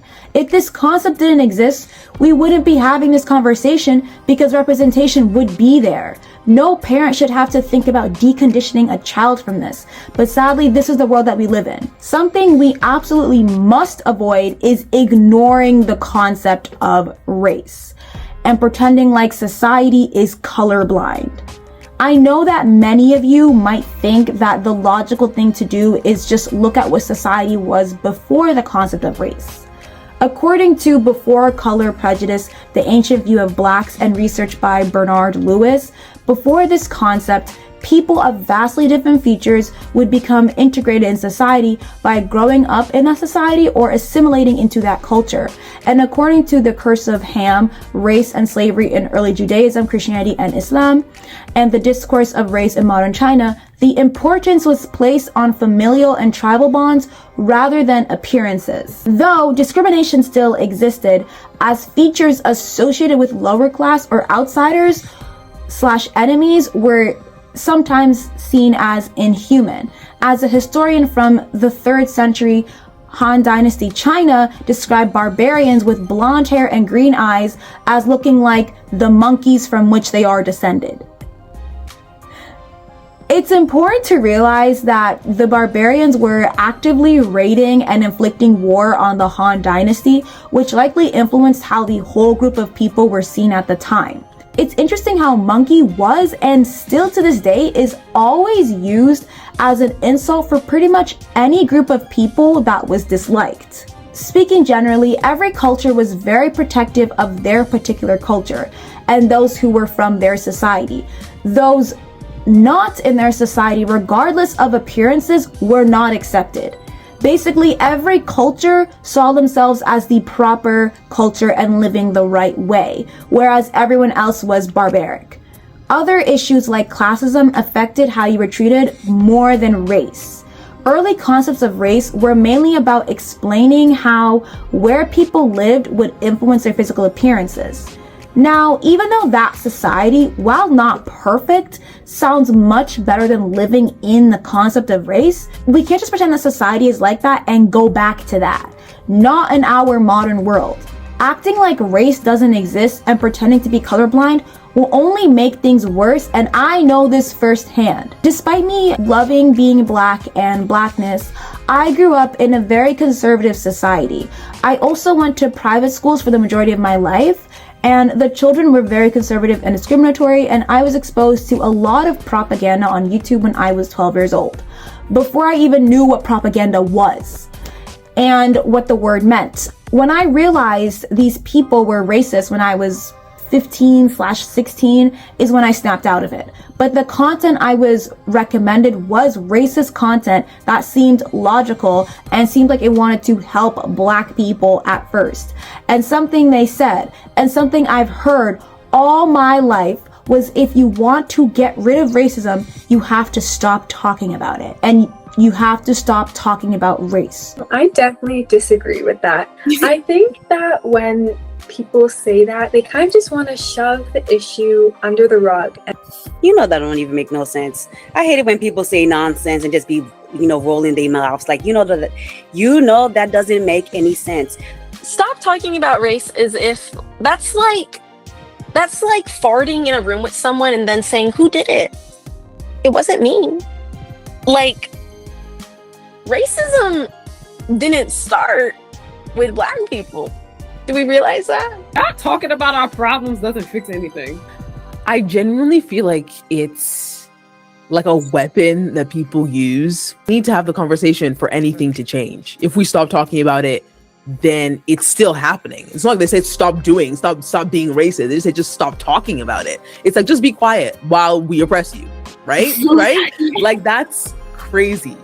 It's literally because it makes them uncomfortable. If I make a point and it doesn't apply to you at all, you're just gonna walk away and then like nothing's gonna happen. But the fact that you need to come up to me and say, oh, let's not do this, like let's just stop talking about this, you're affected in some way, it's happening and you know it, you're just uncomfortable. But what about me? What about me being uncomfortable from receiving the racism? I should be quiet? Okay. Because they don't want to face the guilt. Because to stop talking about it benefits you, not me. It's you want me to stop talking about it because you don't want to think about it. But I have a problem that's not being met. And if I don't talk about it, it's not going to be solved. You just want me to not talk about it so you can do what you want to do. You want to solve it your way. And I'm sorry, boo-boo, but your way just isn't working for me. And ignore it. And we're not in a place to stop talking about racism because it's still so prevalent in so many cultures, and like the system is still like built around racism. I think we can only stop talking about race when that's no longer an issue, and we're very far from that. If Black people didn't talk about race, we wouldn't have like, you know, Black films, Black movies, Black art in general. We wouldn't have that. Like literally the Black arts movement exists because it was like a response to like Malcolm X like being assassinated. They don't want to face having to maybe apologize. Nobody really loves to apologize, but especially not people who have never had to before in their lives. People who don't grow up being taught that people being different is okay, or people who have disabilities, that's okay. People who look different, that's okay. People who don't grow up with families like that end up being people who are like, oh, well, if you don't talk about it, it'll stop. There's nothing that you just like, nothing. If you set a house on fire, if you stop talking about it, it's not going to not be on fire anymore. Does that make the fire go away? If it does, that means you got some secret powers and you got to let the rest of us know. Talking about race helps us identify problems so that we can work towards fixing them. So to say like, oh, like, let's stop talking about race, like that's silly, because how would we fix the problems? You know, if we stop talking about race, then we also stop talking about the ways that race continues to affect people's lives. I honestly feel like the people who are saying these things are the people who are affected by it. That's how I feel. Like, it's the people who aren't affected by it, so they feel like it isn't that serious to keep talking about, or the best thing to do is to just ignore it. But ignoring a problem doesn't make it go away. At the end of the day, people are still being judged because of their race. People still experience discrimination because of their race, and people are still losing their lives because of their race. So to make a comment like, oh, like we should just stop talking about race altogether, I feel like it's so, I think that's such a selfish thing to say, and I think it's such like a invalidating thing to say, knowing the type of world that we live in right now. It's not, man, if it was that easy to say like, oh, like let's just stop talking about race and that will solve the problems, I think we would have been stopped talking about race. Like I think we would have been done that, but that's not how it works. Not talking about race didn't do a thing for me. Not talking about race didn't stop the Latina girls on the bus from ignoring me or crying when I sat next to them, but not reacting to anyone else like that. And this one girl I wanted to be friends with was only nice to me once I proved I was kind by playing a game and having her join in. Not talking about race didn't stop my second grade best friend and I from playing together at the park, and suddenly her older cousin shows up and questions her in Arabic, asking if I'm her friend, and she looked terrified of him and repeatedly denied it until he went away. Then she told me that she is my friend, but that her family doesn't like Black people. Not talking about race didn't stop that same racist girl's mother from refusing to serve my mother and the other Black parents at the school fundraiser because they were Black. Not talking about race didn't stop the racist Moroccan students in my pre-K to 8th grade school from terrorizing me, calling me slurs, spitting on my friends, berating me anytime they saw me, posting pictures of monkeys and comparing my brother to it, mocking me at graduation, and more. Not talking about race didn't stop the self-hating Black boys in that same racist school from also berating me, making jokes about not seeing me with the lights off, nicknaming me Zimbabwe, and saying I have Ebola. Not talking about race didn't stop the Arab teachers from laughing at the racist insults that were being thrown at me every day. Not talking about race didn't stop the people in Senegal from assuming my sister is from the tribe of the dark-skinned people that they look down upon as an insult. Not talking about race didn't stop certain black, brown, and white Latino students at the Christian high school I went to from calling me whitewashed because of how I talk and my interests. Not talking about race didn't stop the people in that abusive high school that I was forced to go to in Senegal from calling me whitewashed for my voice. What is it about my voice? Not talking about race didn't stop the white girls at the public high school I went to from joining the black boys who were bullying me for being black. Not talking about race didn't stop the black boys from making that list of the top blackest girls and putting me at the top as an insult and them constantly shouting my name in a stereotypical African accent. Not talking about race didn't stop my white college professor in community college from assuming I'm not American. Not talking about race didn't stop people from going to my Cinderella and Regina George video claiming I'm jealous of white people, even though I didn't even mention whiteness. And calling me a monkey and hoping I get deported, even though I'm a natural born citizen. Not talking about race didn't stop someone I thought who was my best friend from trying to justify her hatred of black men because she dated an abusive black man. So that means that all black men are abusive. And I can't get mad because she's indigenous and Portuguese, even though her entire family, including her, are white passing. And even then, it's still racist. Not talking about race didn't stop anyone from any race or ethnicity from being racist to me. It hasn't done anything for my life. I've been not talking about race in the sense that I don't discuss it unless the topic calls for it or if I'm deciding I want to discuss it, like most black people. Why would we want to define ourselves by something like this? Those people act like we have a choice. During my whole life, including my idiotic, delusional, conservative era that died in early teenhood and my current woke self, I have learned consistently that even if you try to ignore race, other people will make everything about race for you. In this sick world, no matter what you do, you cannot opt out of the concept of race. You don't have a choice. And my mother knew that and made sure I did too. And my sister made sure she herself did as well. And we're trying to do the same for our younger brother. Ignoring the concept of race is like giving up. Because how on earth can you fix a problem if you can't even acknowledge that it is a problem? Ignoring the elephant in the room won't stop it from blowing its trunk and trampling over everyone. We need to dismantle the concept from the inside. The concept of race is the most successful propaganda in the whole world and has killed uncountable amounts of people. So many corrupt and powerful people felt comfortable inflicting these many crimes against humanity because of this concept. So many instances of genocide, war, slavery, and more are a direct result of this concept and a direct result of everyone being taught to believe and agree with it. The Holocaust, the genocide in Palestine, genocide in Sudan, genocide in Congo, the Namibian genocide, Native American genocide in the United States, the Armenian genocide, Rohingya genocide, persecution of Uyghurs in China, South African apartheid, the colonization and centuries upon centuries of slavery of Africa, and so much more. We would seriously be here all day, and I'm not exaggerating. And it's just unfortunately a remnant of colonialism. Because even in our schools to this day, we're supposed to have neat hair, we're supposed to braid our hair, or in some schools, you just shave your hair off. Because our former masters have taught us that we're not supposed to look this way. And our education system, at least ours here in Nigeria, is still British. And they follow that British standards of uniforms and regulations and stuff.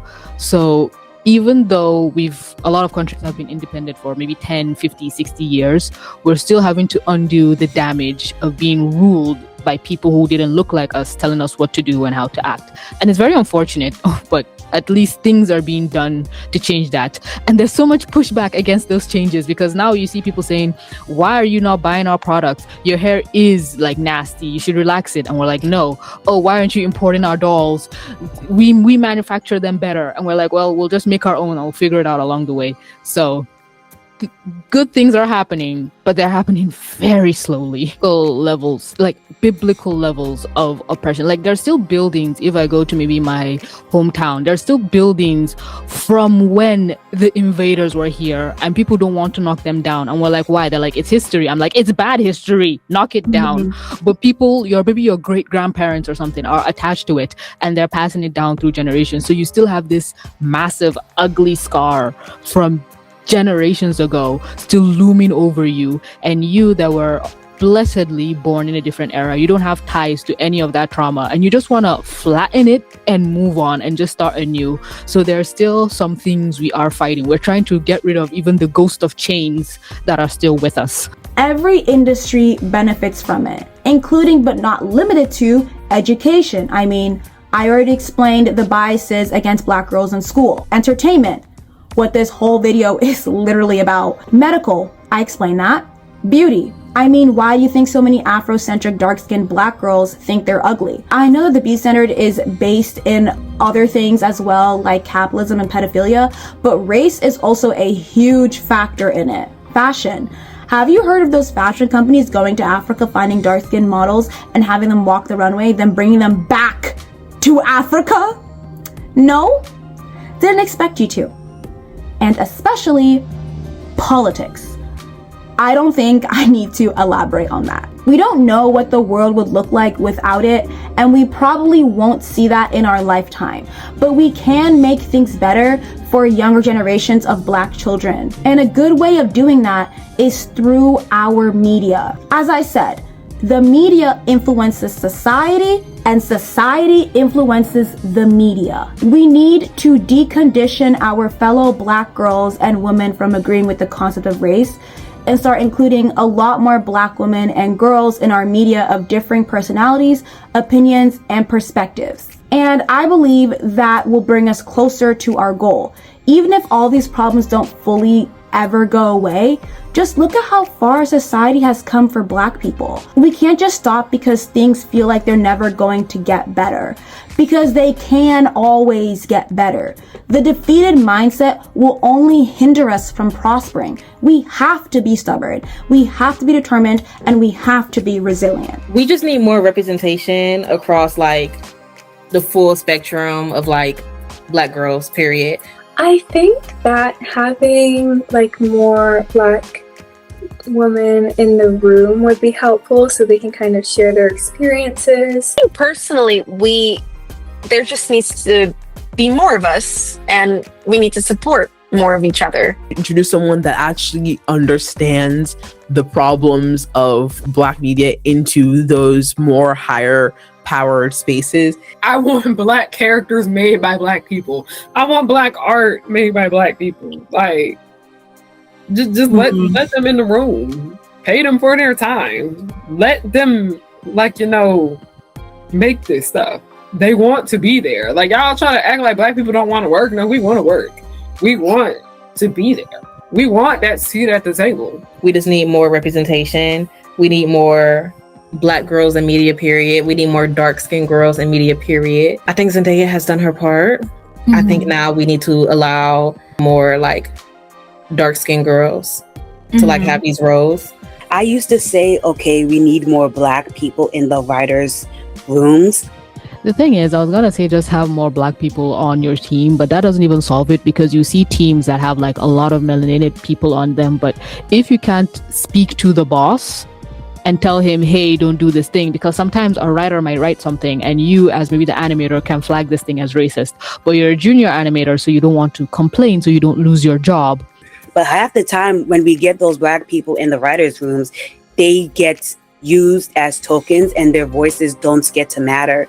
And I also think it's very important that we support Black media when it comes out, especially the niche stuff. We just create our own things. And I just love how there's a lot of indie animated pilots right now that are really taking the helm of that. More people that aren't Black need to talk about it as well, because we Black people, we can talk about it until like the wheels fall off the wagon, but no one's going to pay attention to us if we are basically just the only people fighting for us. I hope you all enjoyed that, and please let me know what other aspects of girly media that you guys want me to talk about next. Also, if you'd like to support the physical production of So Diva, you can follow the link in our Ko-Fi, and if you want to support me individually, you can become a channel member. I just wanted to really quickly list off some black girly media that I found. I tried to get to 10, but unfortunately there's just an extremely small amount of black girly media, so this is the most that I could find. The criteria I'm using to qualify something as black girly media is basically if there's a black main character and the character is like the main character. That is what I consider to be black girly media. Anyways, Sleepless Domain is a black girly media that I've been reading for a really long time. It is a webcomic that's fully free, so anyone can read it. It's about this magical girl. It's a very dark take on the magical girl. Basically, like, her entire team dies in like a battle with a monster, and so she ends up like collaborating with this other magical girl, and it's kind of like, if you're into Yuri, that's like a big portion of it with the main character and the other character that she's collaborating with. I haven't finished reading it or been caught up with it in a few years, but I definitely recommend. Milky's Delivery is a piece of black girly media that was recommended by Nina. Pretty Please, I Don't Want to Be a Magical Girl is, I think, like the most famous black girly media at the moment that like pretty much everyone has seen and recommended. Again, it's just about this magical girl who doesn't want to be a magical girl. It's pretty self-explanatory. The Three Tomes is black girly media that was recommended by Harriana Hook. It is something that the creator, I really wanted to include in this video, but I just was not able to because of the time constraints. Wash Day Diaries is a book that was recommended by Harriana Hook. Wheels and Roses was recommended by TVC. It's basically about these like skating magical girls. The Ebony Witch is about a ebony witch, like recommended again by TVC as well. So yeah, obviously not everyone is racist and not all people are bad. I feel like it's sad that I even have to make that clarification. It's like I can't even complain about an issue with, I feel like the audiences of everyone involved in this video are pretty normal, but just in case this video ends up reaching like people that definitely don't have common sense, if you are offended at any of the comments mentioned in the video, I want you to think, like, you might be thinking, oh well, you know, if a white person said that, that would be so offensive or things like that or whatever. Like, if that's what you believe, I want you to take this analogy. I already gave another one earlier, but here's another one just in case. We all know the difference between a poor person and a rich person. We all know that the poor person has a lot of privileges and people are going to respect them and they just have a lot more power just objectively than a poor person. We are fully aware of that as a society. Yes, yes. So race, the concept of race is not a classification system. That's what you would think, but it is a class system. Because if you are born in the quote-unquote worst race, the black race, if you are poor in this analogy, right, you're not going to have the same privileges as someone who is white or rich in this analogy. So using that logic, right, if a poor person complains about rich people and complains about how they don't have the same opportunities and things like that, most people would be understanding and be like, okay, yeah, I can see why you would say that, blah, blah, whatever, especially knowing their position, right? Now, if a rich person just is complaining about poor people, or just like, yeah, this one time this like dirty poor mutt was like staring at me or did this or that, it's just like, it's just, people are going to be weirded out by the amount of disgust and disdain that the rich person has for the poor person. Because you understand that you're talking about someone that doesn't have the same privileges as you do. Even in cases where bullying happens or injustice happens on either side, it is just going to be objectively worse when the rich person is the aggressor versus the poor person. Because the poor person basically has nothing to lose, where the rich person, yeah, you're gonna have everything to lose because why are you doing that? Like, if you're a poor person on social media and you're like, I hate rich people, people probably be like, okay, whatever. But if you go and you're rich and you're like, I hate poor people are gonna be mad at you, and they should, because why would you say that? Like, also a lot of rich people were born into it, right? They didn't, I guess, ask to be rich. So yeah, I'm sure that there are totally good rich people, but it doesn't absolve the fact that if you are rich, you do have a lot of privileges and that there are a lot of issues in how rich people treat poor people. So that's that. Yeah, this is already really long, so I'm charging the iPad. You need to go get your charger, your own charger, please. Mind you, Blackness Ladybug started in the mid-2010s and it's still going for some reason. Like, y'all need to end it at this point. Please stop. Yeah, you have to be like Sasha-fied, you know, and like artwork Sasha. Yeah, like not the actual doll. No, that one is too much for us. Yeah, but like, the artwork, the ginger is what we're saying. Exactly. Yeah, like if you're ginger, that's even better. Honestly, again. ironically, Zendaya played, I think, Mary Jane or something, who was a ginger character. Yeah. It's the same thing. Bro, it actually has to be like a thing. It legitimately has to be a thing. When they're recasting for quote unquote diversity, it's like either we add a ginger or we add a black, but never together. They can never be. Why can't they coexist? Like, even for me is them saying even the yellow one is more human than the who is yellow? The only people who are yellow are freaking people with jaundice. I can tell you there's more black people in the whole world than there is people with jaundice. What are you talking about? Like, that's absolutely not. That just seems crazy. No wonder they hate black people, because they're like, if that's my darkest, like, how do you go even darker than that? Like, they're perpetually confused. If anything, like, they're actually just like, they're aghast. They're actually gagged. They're like, how did you even get like this? The other day, I was in Chinatown and this random guy came up to my friend and asked her if she was like trying to tan, and she was like, oh no, I'm not. And then she was like, and no, and then he was like, oh, like, are you trying to be as black as her? And just pointed me out. We weren't talking about race. We were just chilling, just being girls, and he just pointed me out. Like, what?